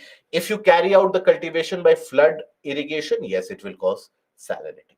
We'll come to the portion of soil erosion, but before that, we take a break and then we carry on. Okay, gypsum, it will be the powdered form of gypsum. Powdered form of gypsum will increase it, so these will be fine particles. Mix it with the soil, so gypsum naturally also absorbs moisture, so it will absorb all that moisture. Okay, right? No, there is no full form of gypsum. Gypsum is a mineral in itself. So we take a break, guys, and we will be back by around in 15 minutes. We'll be back. So that is when we'll be back, and we will carry on. Okay, Pula, it's the same pace that we are moving ahead with. I think you're finding it difficult to gather the portion of igneous metamorphic rocks and crystalline rocks in certain cases. So there I would ask you that have you revised the previous classes which have been held, or have you missed out few of the classes? So see, if you have been regular in the classes, you won't find much difficulty in these particular portions. But if you have missed a chunk of physiography, etc., then and even the basic rock formation, it will be very tough. Okay. Yes, Swati, we can consider. So let's take a break and we'll be back in around 15 minutes.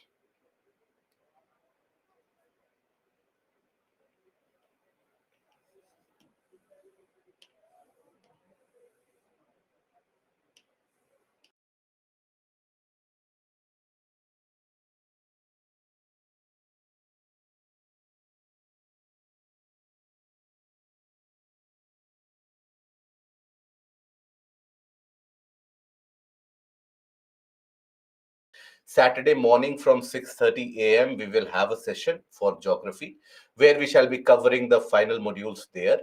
And as I told you, this time what we are doing is that we are having a separate doubt clearing session. A separate doubt clearing session where all the doubts that you have for the subject of geography, any kind of doubt that you have faced after reading the entirety of the subject, you can have doubts from various different areas, right? And that is absolutely acceptable. So any kind of doubts that you have, you should never have that feeling that my doubt has persisted after the live class has ended. So carry out the revision next Saturday. That is on the next weekend, not this Saturday, next Saturday at the same time in the evening session, we shall have a separate doubt clearing session. So, what you can do is that you can send all of your doubts into or to IES Live so that we have a good compilation of doubts to be addressed. So, any kind of doubt for any topic of geography that you have encountered, why I have kept it on next Saturday is so that you will have around 7 days time to carry out the process of revision, to understand and analyze, and also to contextualize which portion of doubt is very prevalent and which requires to be solved immediately. So all of that you have to, you can bring it forward, send it to us to IS Live, and we will answer all the kind of doubt. I will try to take in all those doubts, and then in that time duration from 5 to 8:30 next Saturday, that is 5 to 8:30 p.m. in the evening next Saturday, we will have the separate doubt clearing session. Is that clear? Okay, understood. Good. So I hope there is no doubt with this regards. Okay, from this another subject is going on. Regardless when the other subject goes on, or when the other batch is started, we will have a separate doubt clearing session. There we won't be teaching anything new. There we won't be covering anything new in those doubt clearing sessions. We will only be covering those doubts, and that is why I encourage all of you, any and every kind of doubt, send it to us prior to those sessions at IES Live so that your doubts can be compiled and we will take those doubts one by one. Okay. I will definitely help you with the aspect of how to revise geography. Saturday is going to be, we'll try to have the last session on this Saturday itself. We will try to have mapping on this Saturday itself. Okay. Right. And doubt has to be sent in email. Yes, send it to us at IES Live. All the doubts that you have, send it to us to IES Live and we will address those doubts. Okay. The extra class for this Saturday will be around 6:30 to 10:30, roughly around that time duration, 6:30 to 10:30. If the requirement is, we will extend it for maybe half an hour, or we can end it up before that as well, depending upon the completion of the module. Okay. Subject for email to recognize the doubt. You can write the subject that for the doubt session of geography, and you can put your doubt under that. Okay. No, not required to be given in doc file. Simple mail itself would also suffice. Fair enough? Yes, Mega, that will be more than sufficient. Roshan, the extra session, extra class will be from 6:30 a.m. The extra class for geography this Saturday will be from 6:30 a.m. Okay. Right. Good. So now we continue with the portion of the soil erosion. Now, soil erosion is what? It is the removal of the topmost layer of the soil. That is what is referred to as soil erosion. Okay. So that is what we refer to as soil erosion. So soil erosion is the denudation of the soil cover and subsequent washing down. Now, why is it that the top layer of soil will be removed? There are certain reasons why we experience this to happen.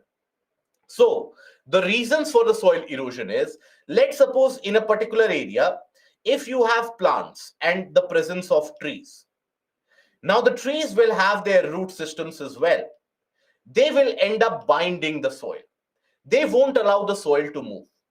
But in any area where, let's suppose, you don't have the vegetation, so that means what? You will be left with a loose soil, right? So lack of vegetation creates loose soil. So presence of loose soil,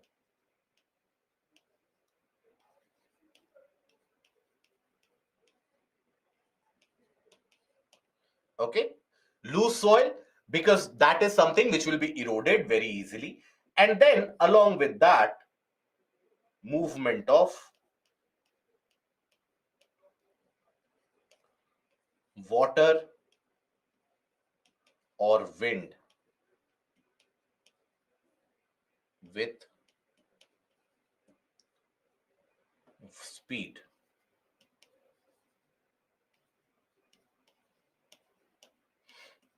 Wherever you will observe the movement of water or wind with a kind of a high speed, now that will accumulate the top portion, or that will take the every loose soil particle which is available, which is free to move, and you will encounter a process of soil erosion. Okay, now in order to prevent soil erosion, what you need to do? So if you know the reason why that erosion is happening, automatically you will also be able to conclude that how to prevent that soil erosion. So how will you prevent soil erosion? By tackling these two reasons. That is presence of loose soil. So loose soil is present where? Wherever you have lack of vegetation, right? So in areas you can carry out the plantation processes, you can basically put in various different plants and crops. So there you don't have the topsoil which is exposed anymore. There you don't have the factor of the topsoil being able to be moved anymore. So the topsoil is bound and remained in an area. Okay, then movement of water or wind with a very high speed. So whenever you have the movement of water or wind with high speed, you can bring about certain breaks, certain kind of physical barriers or artificial bunds of sorts which you can construct that will prevent soil erosion. Okay, so here, when we talk about soil erosion, so this is the process of denudation or the removal of the soil cover and subsequent washing down. Washing down by the agent, or let's say rainfall, by river action, by wind action. Whenever they gain a sufficient amount of velocity, they will be able to carry it over. Now, in this, the top layer of the soil is removed and is carried away. Now, top layer of the soil is the most fertile layer of the soil. So, if the most fertile layer of the soil in itself is carried away, that brings about a general degradation in the quality of the soil, right? Because it is the top layer of the soil which allows the growth of the plants and vegetation. So if that top layer is removed, the bottom layer won't be able to support plant and vegetation and any kind of growth thereafter. So the process of soil formation and erosion, they carry on simultaneously. Generally there is a balance, but in case the rate of erosion is very high, so in that case, when erosion rate of erosion is very high,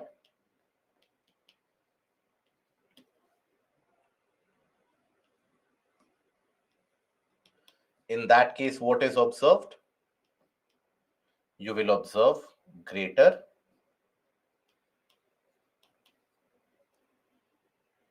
exposure of subsoil, and subsoil is going to be infertile. So it won't be able to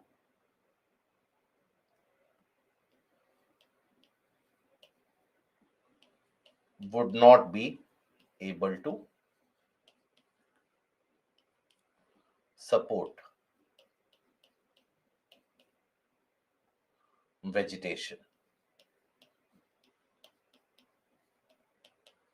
And that will lead to a kind of a desertification also in many of the cases. In general, it leads to degradation of the soil, leads to degradation of the soil,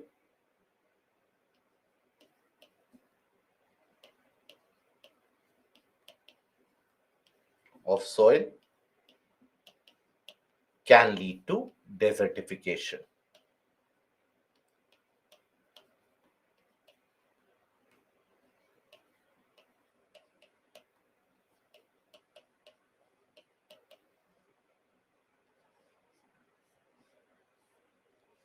It can substantially lead to desertification. So that is the factor of soil erosion. Now, here let us take a look at the different ways in which that soil erosion is carried out, different types of soil erosion. So to tell you the very basic here, let's suppose in a region you have topsoil which is very loose, devoid of vegetation. Now, if ever you would have witnessed or observed it carefully, now there you will observe that when the droplets of rainwater they fall, they create a splash, isn't it? They will create a splash in this area. Now, some amount of that topsoil will be removed from that area as well, isn't it? So that is the very basic form of erosion carried out by rainfall. This is what is also referred to as a splash erosion. Splash erosion. Okay, where due to the occurrence of raindrops, you have the creation of a splash and you have the splash erosion. Then we have something which is referred to as a sheet erosion. Sheet erosion. Now, all these methods of erosion you will be able to observe only particularly in those areas where you don't have the presence of a lot of vegetation. If you have the presence of vegetation, it will bind the soil in its place. When you don't have the presence of vegetation, the soil is free to be moving from one region to another. So sheet erosion is what? Sheet means something which is very thin. So sometimes you would observe that if there is rainfall in a particular area, water tends to flow in certain small channels out there. So there they will start to remove the top layer of the soil. So observe here, the soil in this particular area has been moved out. The soil in this particular area has been eroded. Okay, so this is where the topsoil has been eroded. The topsoil has been removed. So that is what is referred to as the sheet erosion. So it takes place on a kind of a level land where the slope is not very high. So on a kind of level land after a heavy shower, and the soil erosion and the soil removal is not even readily noticeable. So that is how thin layers of soil they get removed. So here very thin layers of topsoil is removed by rainfall. Okay, that is the sheet erosion. Now start applying your logic here. Now next time when there is rainfall in this area, water is more likely to flow from here, this place A, or water is more likely to follow this channel which has been created, that is B. If next time there is rainfall, what do you think? Where do you think the water will have its flow from? Good, from B, because already a kind of a depressed channel has been created in that area. So that is where the water will start flowing. So it continues. So when water starts to channelize its flow in that region itself, what will happen? That this particular area, it will start to get deeper and deeper. There will be a vertical erosion deepening which will happen. That creates temporary structures which are also referred to as rills. So deepening of these channels creates rills, and further deepening of them ends up creating gullies. Observe this.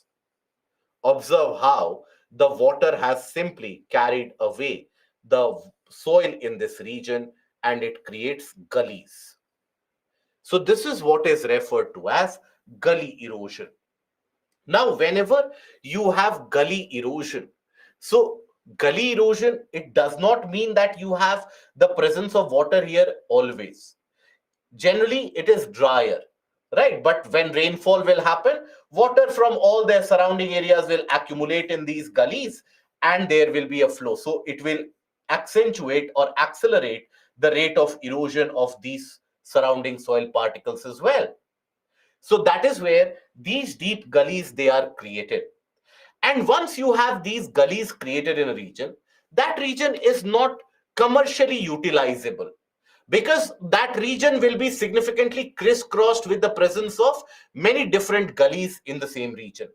So there it won't be utilizable, the land won't be utilizable significantly.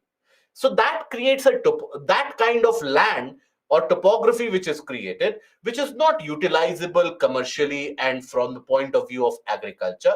That is what is also referred to as bad land topography. Okay, bad land topography. So that is not utilizable significantly. So gully erosion is common where you have a steeper slopes, gullies deepen with rainfall, cut the agricultural lands into small fragments and make them unfit for cultivation. Now furthermore, even if let's suppose this process continues, then these gullies will become broader and much more deeper, and that will form ravines, what is also referred to as ravine erosion. It will end up creating and forming various different types of ravines in existence. Now, these particular ravines, they will carry out their process of erosion. And these particular ravines during the dry season, it will be the dry land. But when the rainfall will happen, temporarily there will be water flow. Again, it will be dry.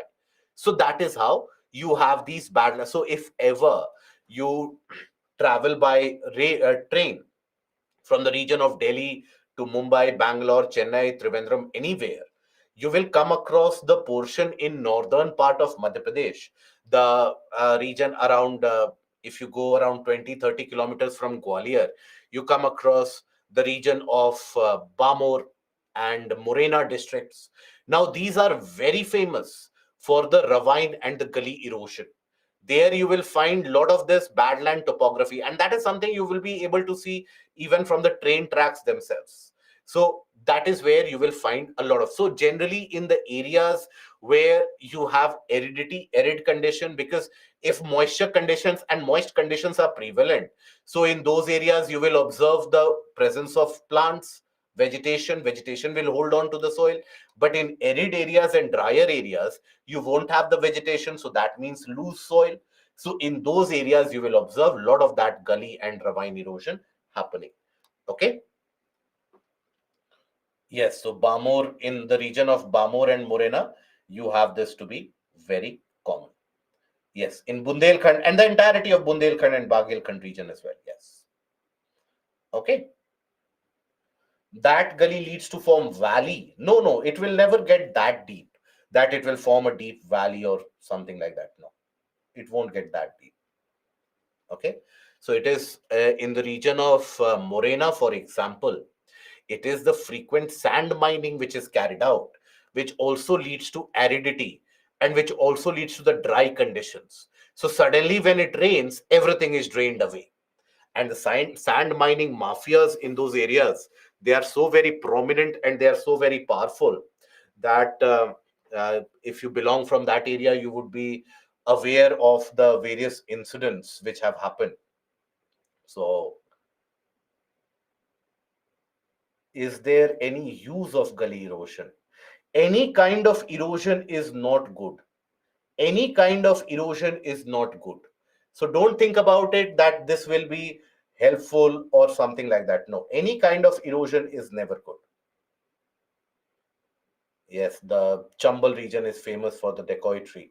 But also, you had the around the time of 2012, 2011, 2013, you had the IPS officers who were also, in a way, targeted. The IPS officers who were targeting those sand mining mafias, they were in turn targeted. And you had the sad killing of a couple of them, where one of them was actually crushed underneath the heavy of these tractor trolleys. So it was a very sad case due to the sand mining mafias.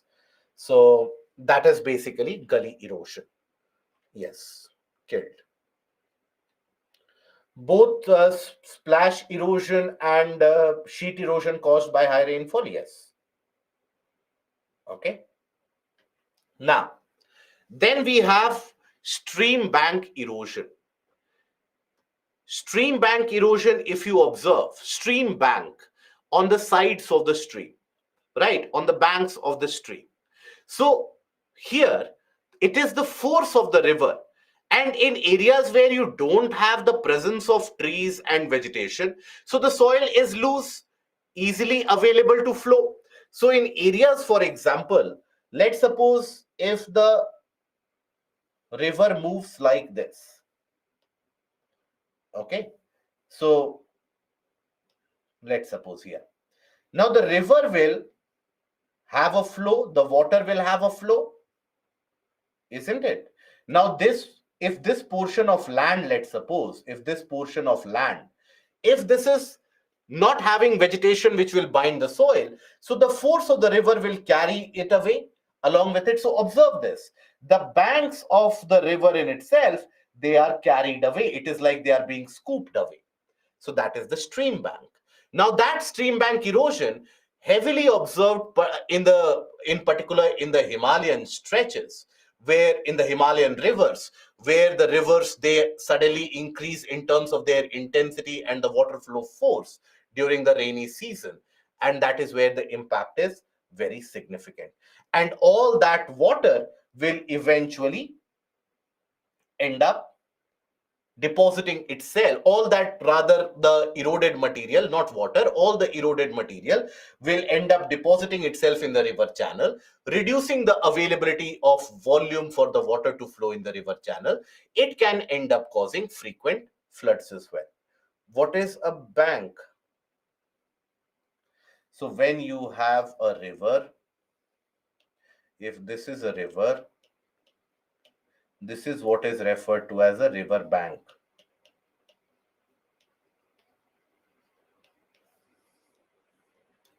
This is what is a river bank. The sides of the river. That is where the term embankment has come from. Okay, right? The river can get wider due to soil erosion as well, and also it can cause flooding. So, for example, in the region or in the rivers, such as when you consider Ganda, Khagra, even Kosi, now they carry out a vicious amount of stream bank erosion. And in many of the cases, you have some settlements, the villages themselves, they in itself, they get cut off and they get carried away by the river water. When the flow is very high during the rainy season, the entire settlement sometimes gets cut off. Now, here, after this, we have the wind erosion. Wind erosion observed in the arid areas. Okay, so observed in the arid areas.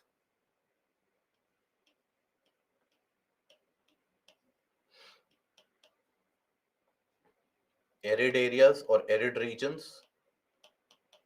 That is the very dry regions. Okay, and here basically, why only in arid areas? Because it is here that the wind velocity will be very high. Velocity is very high.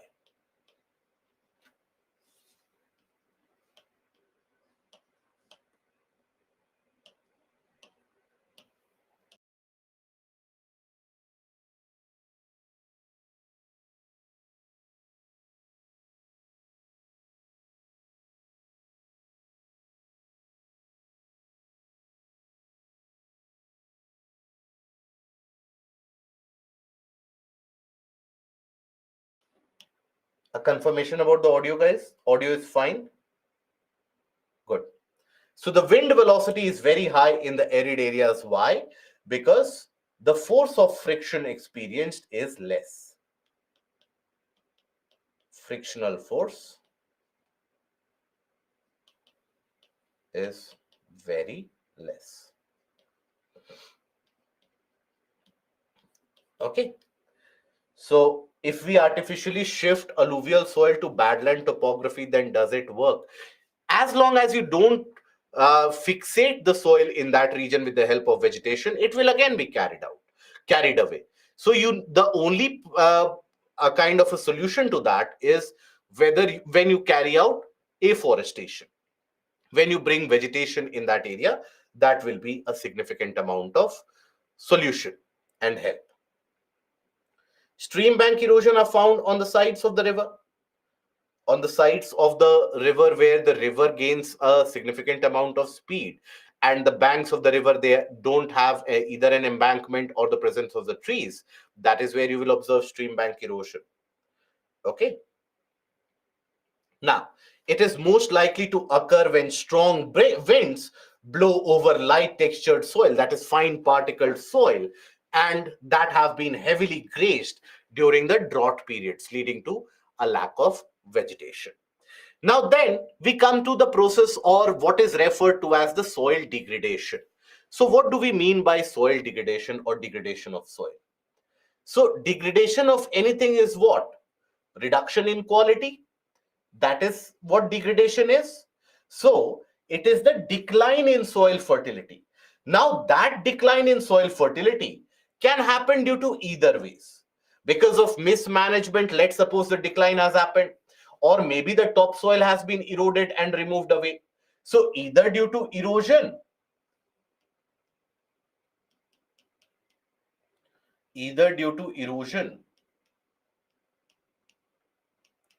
or due to decline in fertility quality. Now, why is it that the decline or the nutritional status decline will happen? We have seen about the factors of erosion. So let us take a look at the other factors of soil degradation. Factors, I want your contribution one by one, and I want you to participate. Otherwise, if you are a simple mute spectator, then it won't help that much. So factors of soil degradation. First factor I will write is erosion. Okay. First factor I will write is soil erosion. Now start with the second factor. Overuse of fertilizer, good. Overuse of fertilizer. Then over irrigation, good. Over irrigation. Then lack of vegetation, that you can write in the factors of soil erosion. So there you can talk about lack of vegetation leading to soil erosion. So overgrazing, everything will be covered under this. Lack of vegetation. Then polluted water percolation in soil, good. Pollution. Land and soil pollution. Then not maintaining soil quality, climate change, unscientific agriculture methods, agriculture of same type of crop repeatedly, good. So growing the same crop over and over again.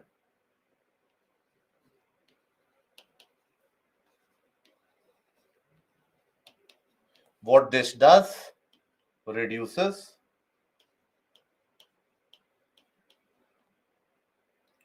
the nutritional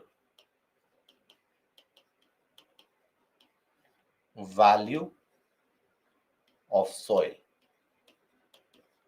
Deforestation will be covered here. Deforestation and overgrazing, let me write here. Deforestation and overgrazing. Okay, after that, over mining, okay, shifting cultivation, urban sprawl and commercialization. But that will also come under urbanization, will also come under the portion of land and soil pollution that is caused due to urbanization itself. No break to recover the fertility, waste dumping in the soil, non-degradable material, salinization, organic matter decline, poor drainage of the soil, slash and burn activity, acid rain. Good.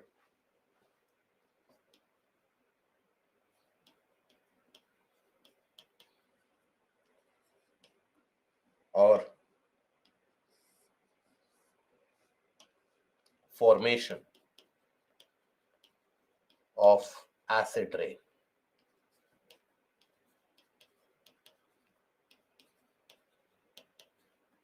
Okay. So then stubble burning, okay, and pesticides also, okay. So use of fertilizers, usage of chemicals we will write.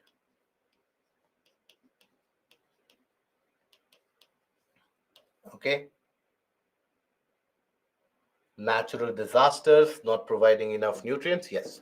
So these are the various macro causes. You can have sub causes in each one of them, but these are the macro causes which leads to soil degradation in general.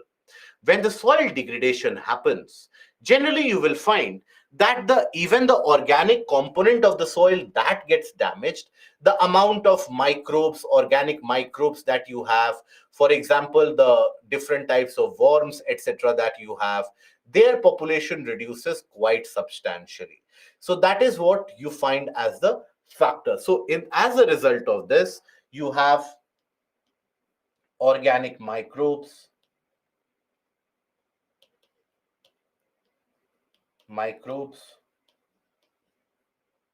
and worms get impacted, and population, or rather fertility,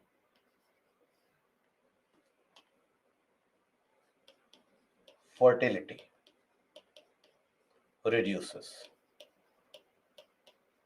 Okay, so this is something which we are observing at a very large scale. In our country also we are observing it as at a very large scale, particularly in the regions which were supposed to be agriculturally self-sufficient and agriculturally like a paradise of production, that is Punjab, Haryana and Western UP, the green revolution areas. And in the areas of green revolution, due to consistent amount of over application of the fertilizers, the same crop, rice and wheat that has been grown there for decades now altogether, now the fertility has declined. Why? Because after a period of time, if you carry out the same process of cultivation without allowing the soil to recharge its nutrient, the soil fertility will reduce, its ability to produce more will reduce. Now what do people do? So people will apply more fertilizers. Now that will augment the fertility. Now that gives a wrong kind of a lesson. That last year I applied 4 kg of urea, I got 40 kg of wheat. This year I will apply 40 kg of urea, I will get 400 kg of wheat. But that is not how it works. So that is why in those areas you have had a declining agricultural productivity.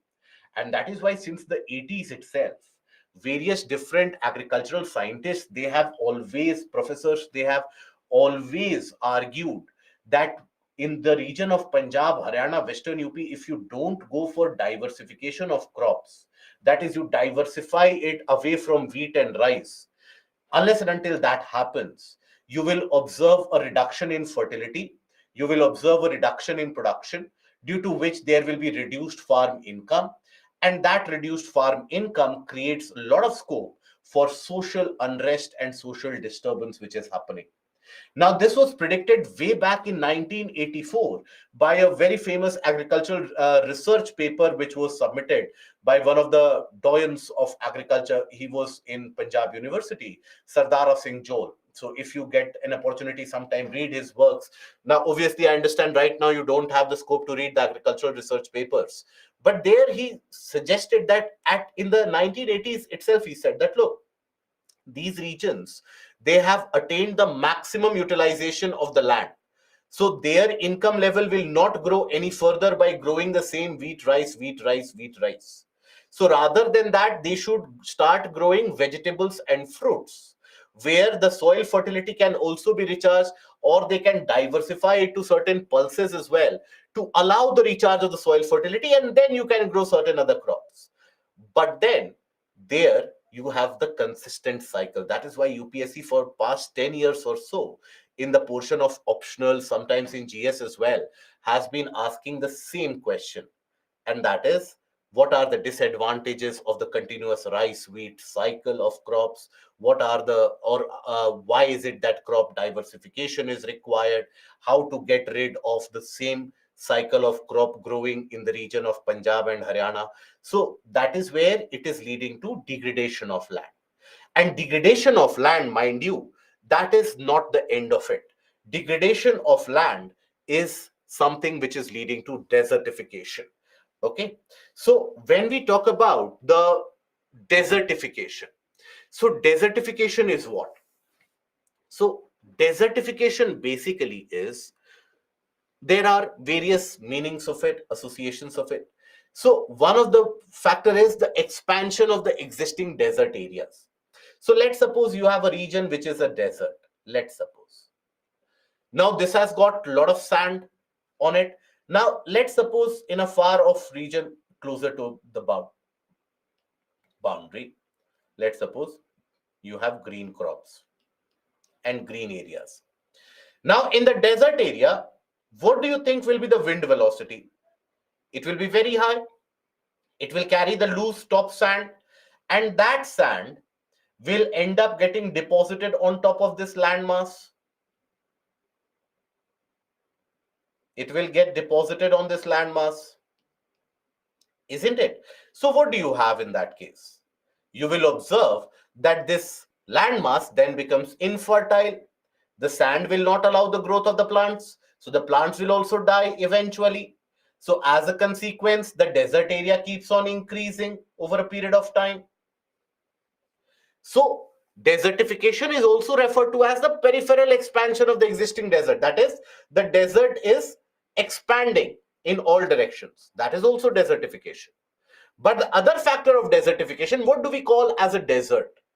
A desert is where you don't have the soil having the ability to support plants, which is barren of sorts. That is what we call as desert, isn't it? So desertification can be due to expansion of the existing desert,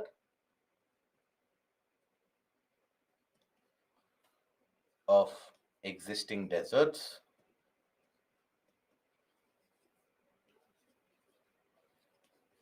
It can also be due to increase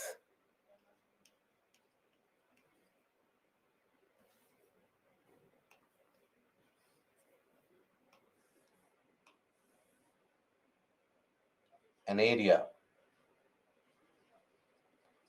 turning barren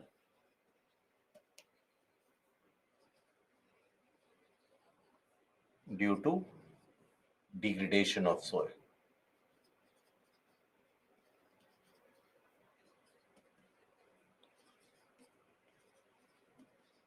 So how is it that a barren reach or a degradation of soil can lead to desertification? So the process is very simple. When we talk about the degradation, soil degradation, for example, soil degradation. it will lead to reduced ability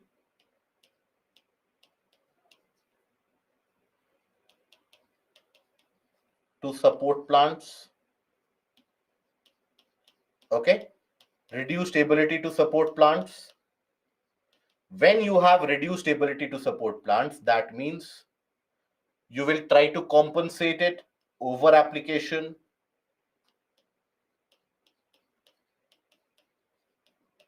of fertilizers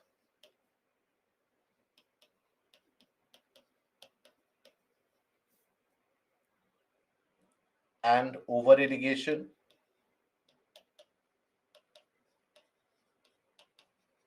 turns the soil saline and infertile. The soil saline and infertile. That means no natural vegetation.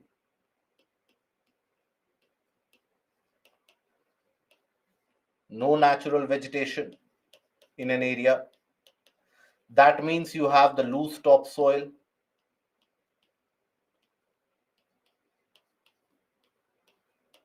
Is exposed. That means now no natural vegetation, if it is there in an area, means region gets drier,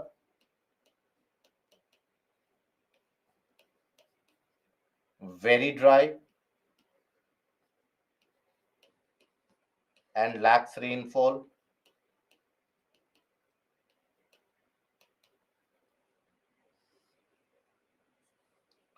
Okay, a region gets very dry if there is deforest or natural vegetation is not there, trees are not there, the rainfall pattern is always hampered, so the topsoil is exposed and it becomes dry also due to lack of moisture, so the topsoil is eroded.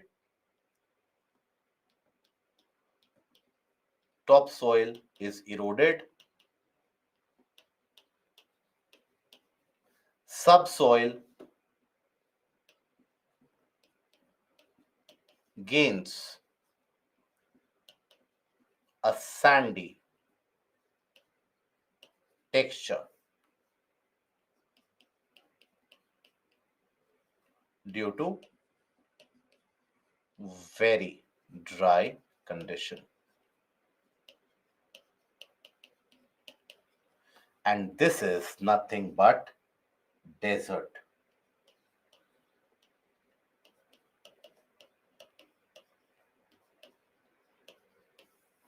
Is this process understood, yes or no?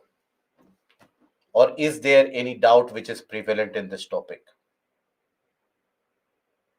Understood? So let me tell you, this is one of those areas from where UPSC again repeats the questions multiple times. Okay, the questions in mains are oftentimes asked from this area, both in general studies as well as in the portion of optional. So you will have this question which is repeated: how degradation can lead to desertification? That was asked very recently as well. Okay, cold desert is a different factor altogether. Cold desert is not a creation or an outcome of land degradation. And Vivek, can we say Antarctica as, you can refer to Antarctica as a cold desert? Desertification is creation of a desert. That is desertification. That a normal land gets converted into a desert. That is desertification. Okay, normal land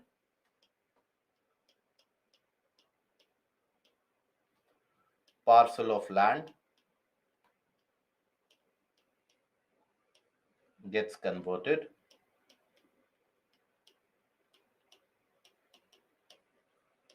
into a desert. Now, this happens because of these two reasons. These are your reasons. Basu, how wind erosion will lead to it? So basically, if suppose you have an existing desert area, now it will have a lot of dry sand over it. Now that dry sand, let's say, is blown away by the wind, and is deposited in the periphery of that desert. So that dry sand, when it is deposited over the farmland or any area, will it allow the growth of the trees further or allow the growth of the plants further? No, it won't. It will serve as a hindrance. So that is where it leads to a kind of expansion of the existing desert. So that is why you will study in the portion of environment and even in current affairs about the green wall initiative by Africa, where in order to stop the expansion of the Sahara Desert, they are planning the entire green belt to be planted to the south of Sahara Desert so that it doesn't expand any further. Okay, right? I hope that is clear. Yes, in the Sahel region. In desert area, all portions are sand or under sand portion soil exists. It is generally dried sand, and under that sand you have rocks. Okay. Is there expansion of Thar Desert occurring? Yes, it is in the portion of to the east and also in the portion to the north. Okay. Why Rajasthan is called desert area? As we know, agriculture are also found in that place. So is the entire so where are you getting these conclusions from that Bihar doesn't have alluvial soil, Rajasthan is the desert? So it is only the western portion of Rajasthan which is called a desert. Eastern portion of Rajasthan will have significant amount of vegetation. The southern portion of Rajasthan will also have vegetation. There you have the kind of trees, various different trees. If you come to the eastern, where you come across the Mukandra tiger reserves, the Ranthambore region, the Bharatpur region, these are important areas of bird conservation. These are areas where you have tiger. Can you find tiger in the desert? You won't. So please don't have this concept that entire Rajasthan is a desert. Okay, agriculture is carried out. Okay. Which type of questions can UPSC ask on this topic? I will give you the basic example. So from erosion, you can have the factors that in prelims that which of these can lead to soil erosion. And in the mains, you have the repetition of the question that how is it that soil degradation can lead to desertification? Okay.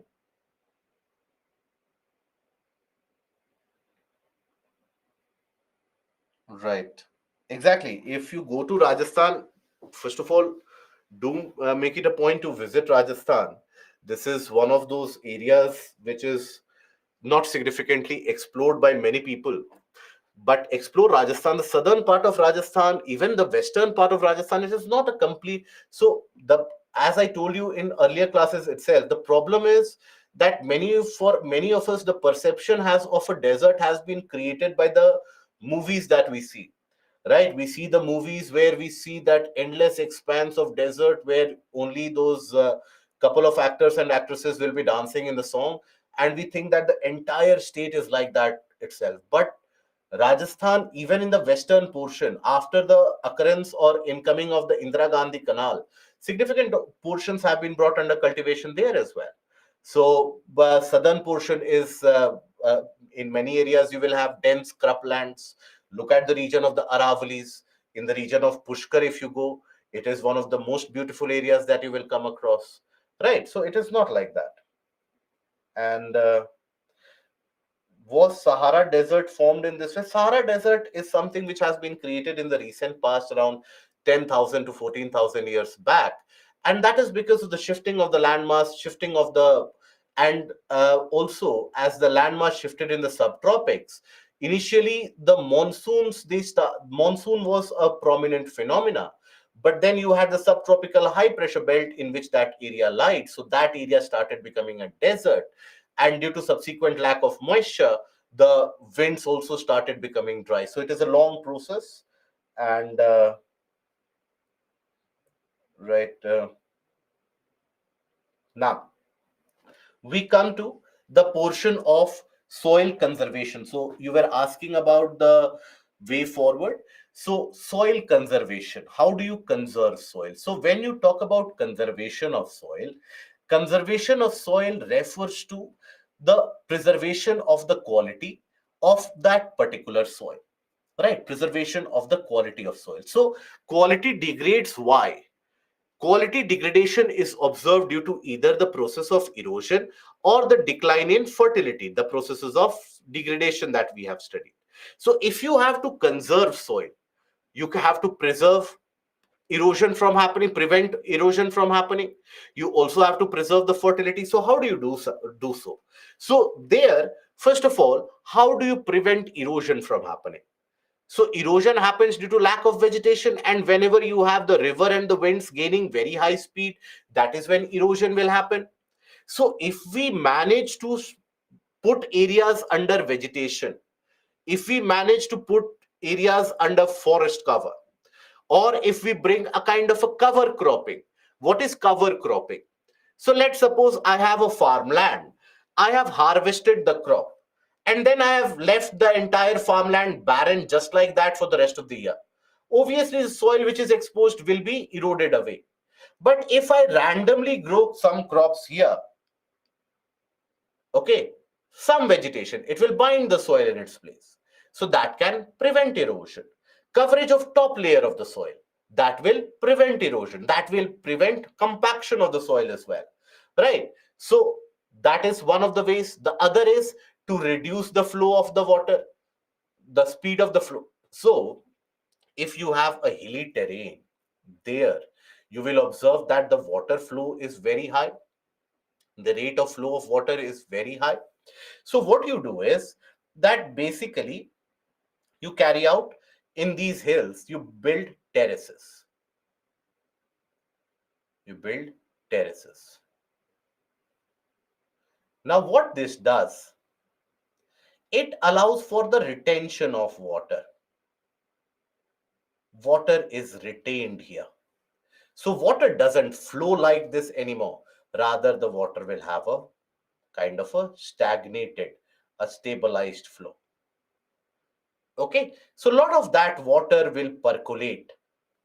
It will, when the water flow is stagnated, it won't have the factor of erosion, because we have seen earlier that carrying capacity is directly proportional to the speed. If the speed is high, it will be able to carry more. So reduce the speed, you will be able to reduce the carrying capacity automatically. So by terrace farming or contour terracing, you can, contour means what? A sinuous line like formation. So across these linear formations, observe the contours which have been created, right? So here, water will lay stagnant for some portion, some time. So there, crops such as paddy can be grown, rice cultivation can be carried out. Okay, so many areas in southern part of China. Now, the southern part of China is also mountainous with very steep hills and mountains. Now, in those areas, you had traditionally rice cultivation which would be carried out, but productivity was not very high because of frequent events of these erosion carried out, etc. Now, there you had a wide scale implementation of terrace farming, and that terrace farming significantly increased the total and overall productivity of that area.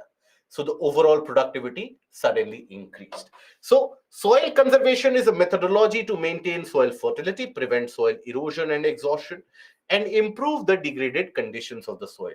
Measures such as contour terracing, regulated forestry, controlled grazing, cover cropping, mixed farming, and crop rotation can be done to recharge the soil fertility.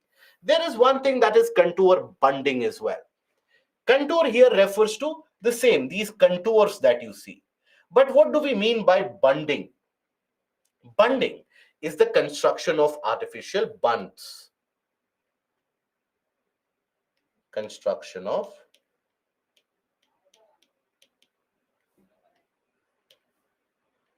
artificial bunds. And what are bunds?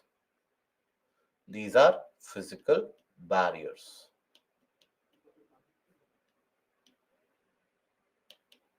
Physical barriers owing to, let's say, the kind of barrier that you can construct with the accumulation of sand, soil, etc. So what is done? So here, China sends pigs that they make a barren mountain in green. They placed green carpet all around the mountain. Yes, so that is also the case. But they are producing rice in many areas as well. Okay, so what is this? So basically, if you think about it, let's suppose you consider a slope like this. This is the side view. I'll give you the front view as well. Let's suppose the front view is something like this. Now, if there is rainfall, water will come down with an incredible amount of force. It will end up draining. It will come down with an incredible amount of force. It will carry a lot of soil particles. It will carry out significant amount of erosion. So what is done is, here across the mountain, you have these artificial bunds or physical barriers. How do those physical barriers appear to look like? They appear to look like a small accumulation of sorts. Right? All across this area, you construct a physical barrier. Okay? Then here. Now, sometimes what is also done is just before that, you also end up digging some ditches. You end up digging some ditches here.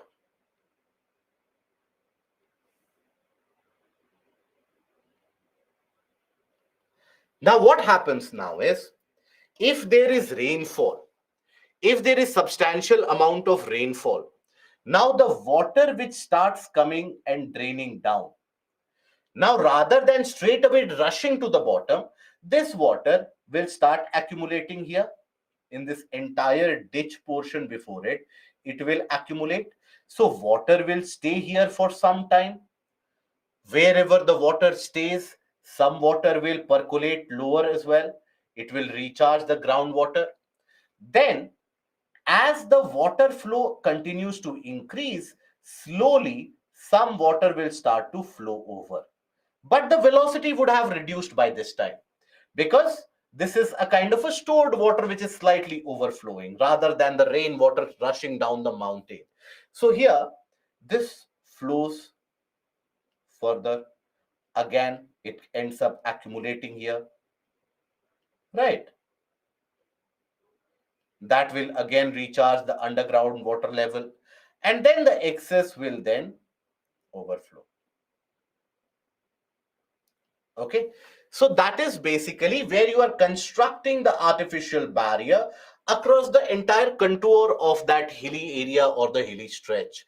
So that is why it is referred to as contour bunding.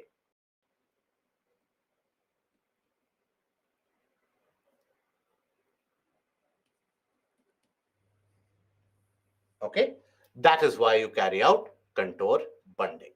So these are the various processes that can be carried out. We'll take a look at another process, that is mulching. We'll take a look at it when we talk about organic farming. So mulching is another methodology which can prevent soil erosion. Mulching is simply covering of top layer of soil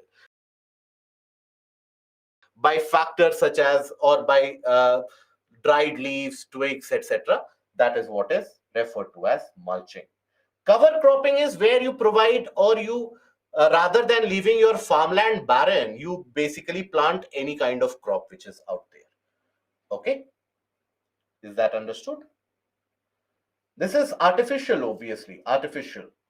Benefit of the ditch is that it stores the excess water and it reduces the flow of the water. Okay, now we come to the portion of agriculture. Is the sound okay, guys? It is not munching, it is mulching. Is the sound and the audio and the video, they are fine?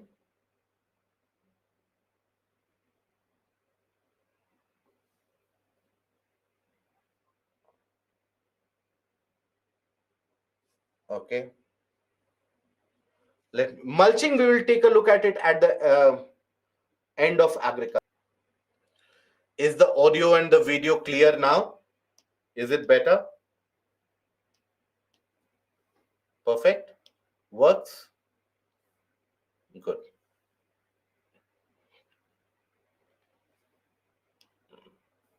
Okay. Now, here we come to the portion of agriculture. Agriculture is one of those areas which is relevant and which is becoming increasingly relevant for the examination. And that is because it is not a random choice which is made by UPSC. UPSC is asking questions from the portion of agriculture because farm income, crop failures, these are becoming prominent topics of discussion on a daily basis, because still, everything having said and done, we still have around 60 to 65% of our population in rural areas. We still have more than 50% of the population involved in agriculture. So their problems are something which are very pertinent and which are very important to be laid stress upon. That is why UPSC keeps on asking you questions from these areas. Now, in the portion of agriculture, what is going to be relevant for your prelims? Here, types of crops, conditions required,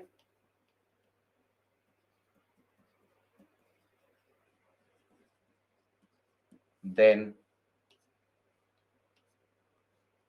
you can also have basic features of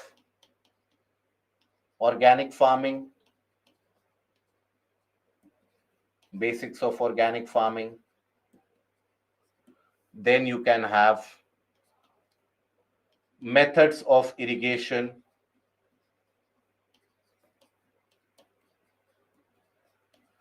and also this is just like other portions of Indian geography.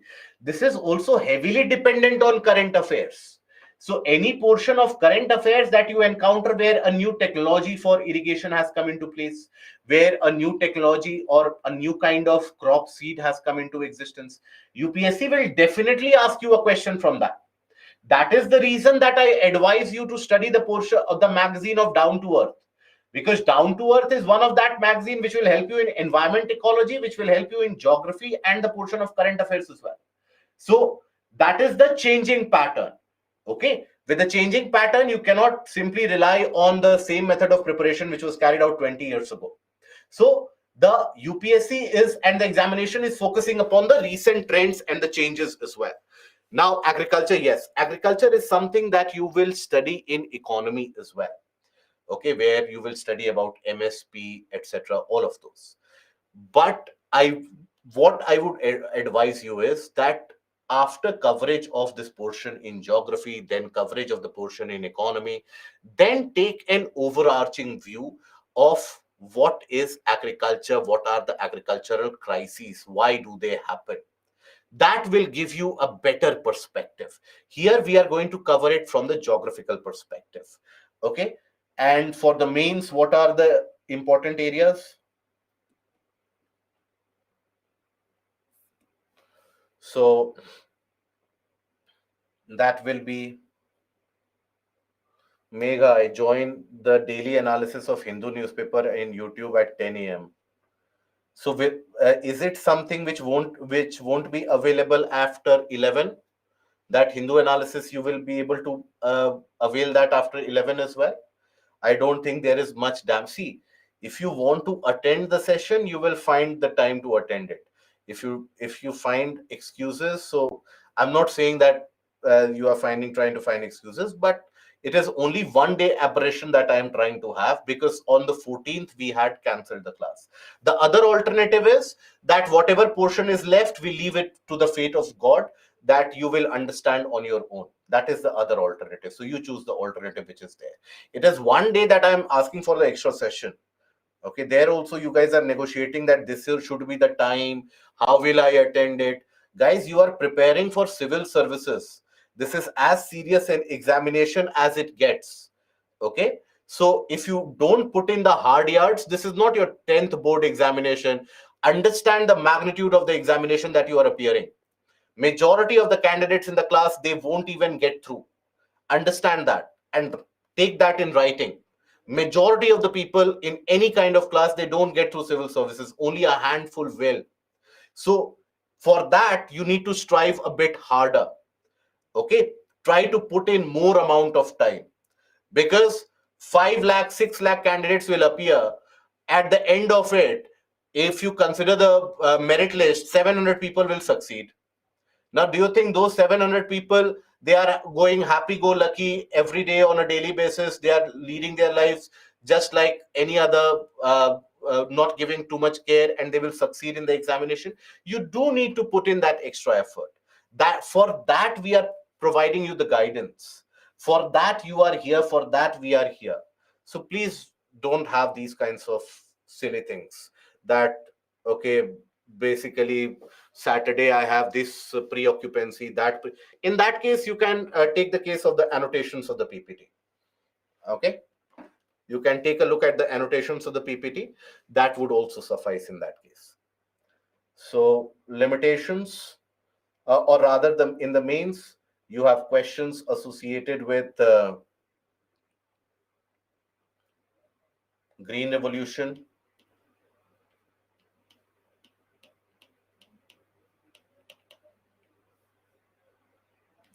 and its limitations.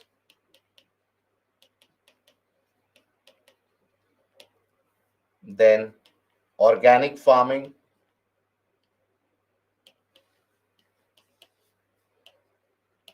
a type of organic farming, zero budget natural farming.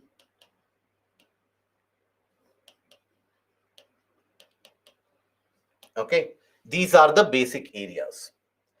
Now, here we will study about the different types of agricultural practices carried out across the globe, very briefly. Then we will cover about the cropping patterns in India, the cropping seasons in India, the different types of crops that you observe in our country. We will cover about green revolution, and we will also be talking about the portion of organic farming or zero budget natural farming. So here, when we talk about it, first of all, agriculture. So since your childhood days, whenever there would have been a requirement of writing an essay or an article about India, most of you would have started, or you would have been taught to start it with, India is an agrarian country. India is dependent on agriculture, which is true. Historically, we have been an agrarian nation, and we have been doing fine with ourselves, self sufficiency.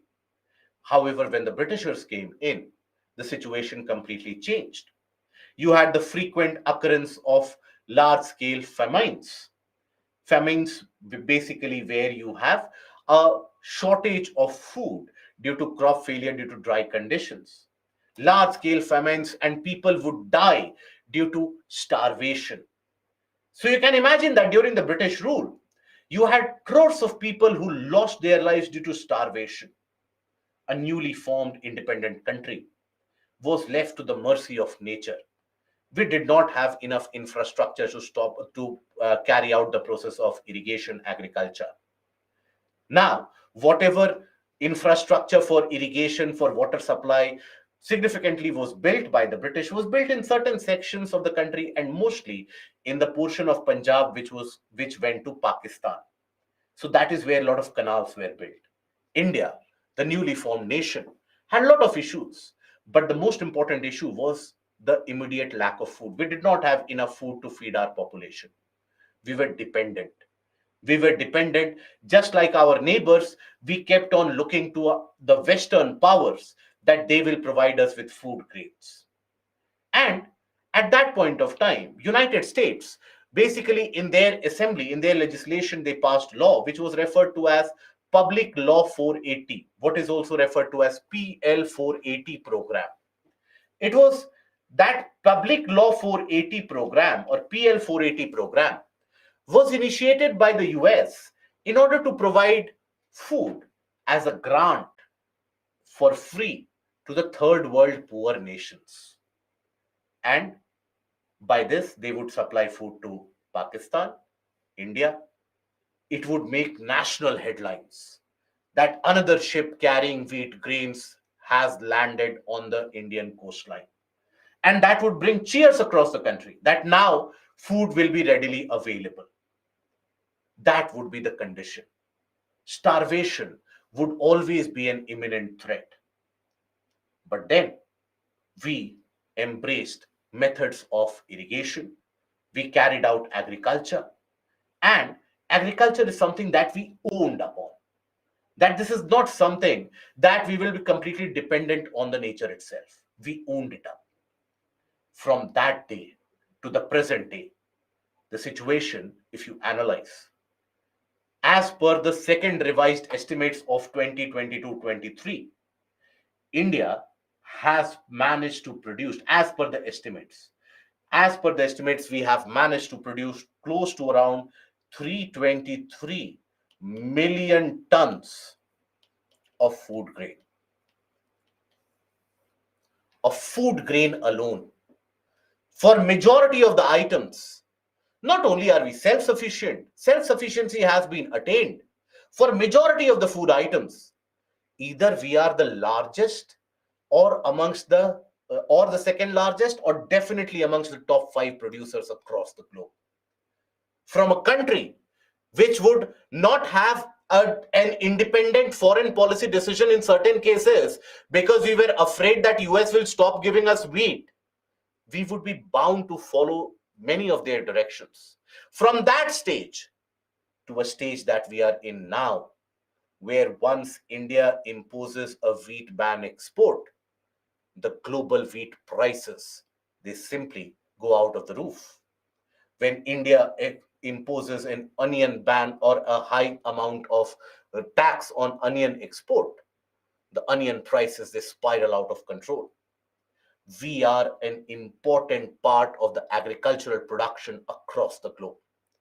And overall, the simple gross value addition provided by agriculture in our economy is close to, or is much more than around $200 billion, much more than our Western neighbors' economy, complete economy.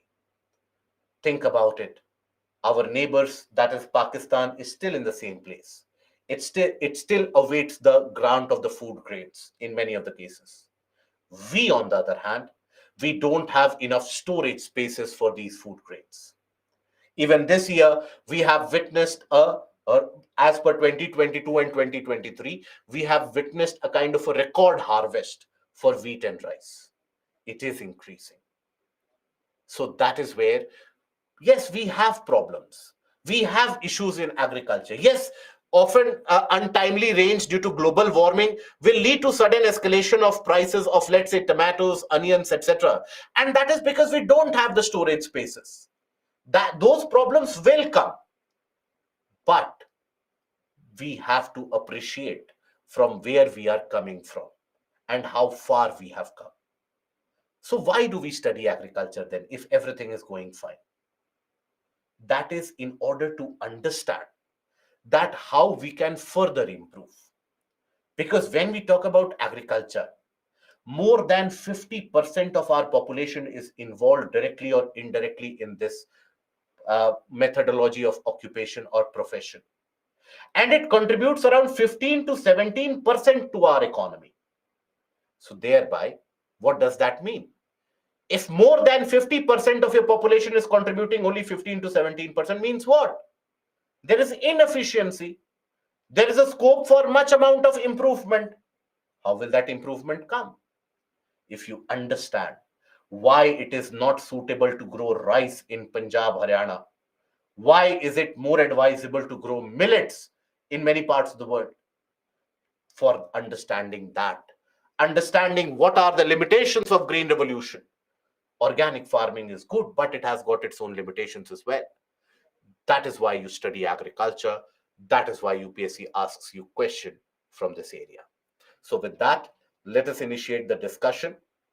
So basically, when we talk about agriculture, more than 50% of the population is involved directly or indirectly in the methodology of agriculture. Gross value addition is around $270 billion and more than that. Okay. Now here, when we talk about the exports from agricultural sector in itself is close to around $50 billion, right? India is expected to have produced around 316 million tons of food grains in 2021-22, and in 2022, 23 as per the second revised estimate. Second revised estimate.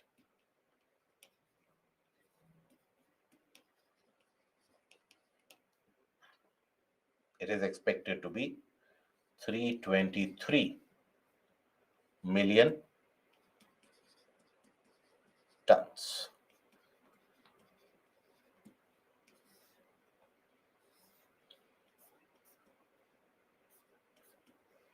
Okay. We will study technology in agricultural sector. No, that you will study in the portion of current affairs through various webinars, etc. The newer technology which comes into place. Okay. So that is the estimate in terms of production. When we talk about the methods of agriculture, the types of agriculture carried out across the world, you will come across primitive subsistence farming, intensive subsistence farming, commercial farming. Now, these are various names. As of now, it might not make much sense to many of you. So understand the basic meaning. Subsistence. What is the meaning of subsistence? It is basically that kind of a farming where you produce enough for your self-consumption. You don't produce to sell it in the market. You produce what you want to consume. That is the purpose of production. Some amount of surplus you save for sowing the crops next year. That is it. So what you grow, you eat, and then you save for next year. So that is for production, for self-consumption.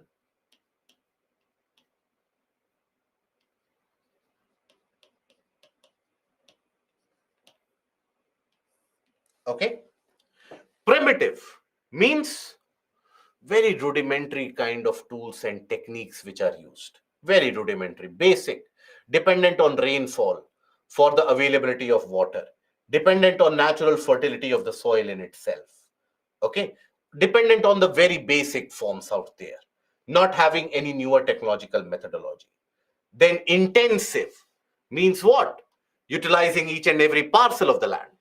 And thereby, let's suppose, as you would have seen in many of the households, particularly in the plain areas, you would have observed if it is a 5-member family, everybody helps in the farmland. All of them, they work directly or indirectly as agricultural laborers. So here, the farming is carried out purely in the mostly in the plain areas, purely dependent on fertile soil. Right. So here also technology does not play a major role. So there also, wherever you have very basic methods of agricultural methodology carried out, obviously the productivity will be less. The amount produced would be less. Whereas when we say commercial farming, this is cultivation purely for profit, to sell in the market, to earn good amount of profit. Okay. So very briefly, we'll take a look at these. So primitive, or should we take a look at it tomorrow? So we'll do one thing. We'll take a look at it tomorrow.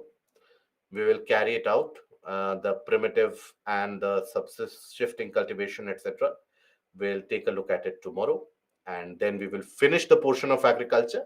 We'll try to proceed into the area of minerals and industries tomorrow itself. Okay. Can we say commercial as both primitive and intensive? No, commercial is purely for profit purposes. Okay. And Lakshmi, today also I would give you the same portion for map pointing. Please point out, or please figure out the areas that we have studied in physiography of the country. In the atlas, just locate those areas. Will this module be helpful for IFOS? Which option are you talking about for IFOS, Vivek? Intensive, where you have the maximum utilization of the soil fertility of the land.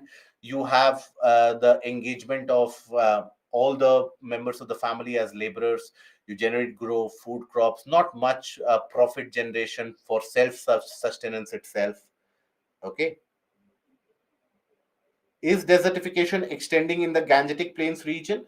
It is extending in the region around Haryana, to the southern part. So in the Shekhawati region of Rajasthan, and to the southern part of Haryana, and certain parts to the east as well.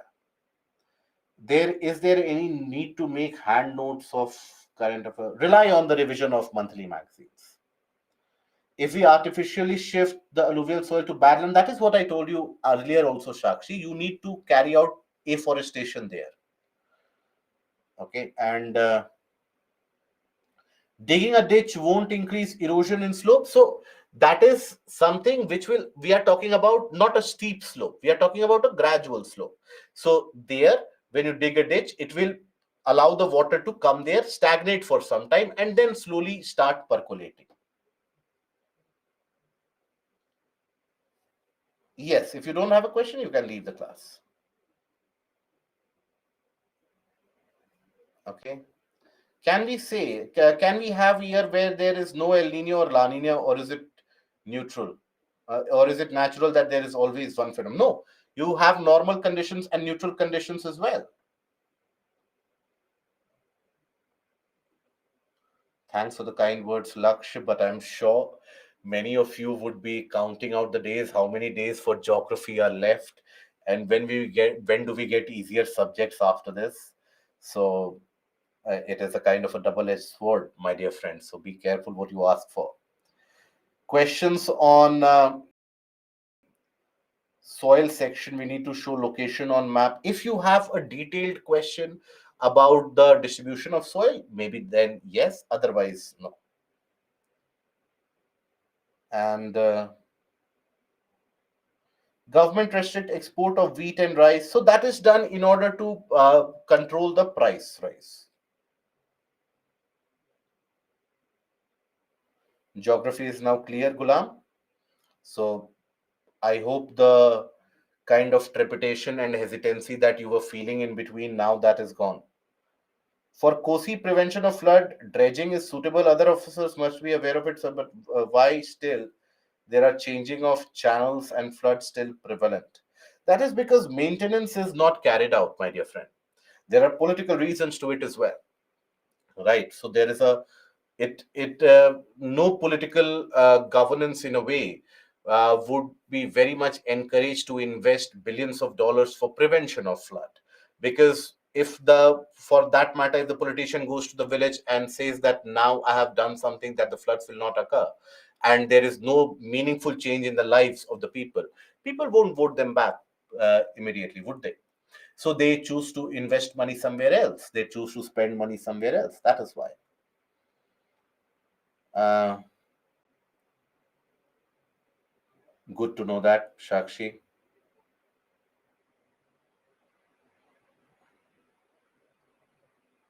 Anurag, I would suggest that have that approach for any subject that you cover rather than learning. I absolutely detest any kind of learning.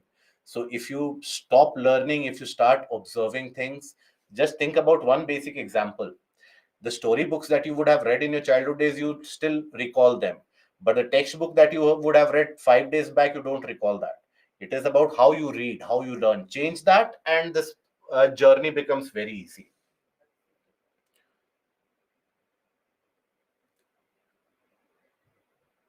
Uh, Sarita, not now. As of now, get used to reading newspapers. June cultivation, will talk tomorrow. If both splash erosion and seat erosion caused by high rainfall. So, splash erosion is the very initiation of the erosional process where the drops fall and the particles they are distributed. Okay, so that is where we will restrict here the discussion here today, guys. You have the webinars as well. Tomorrow we meet again, and then we'll meet again on Saturday as well. So that is where we'll try to restrict the session. And till we meet again tomorrow, do take care of yourself. Goodbye. Thank you, and have a good night.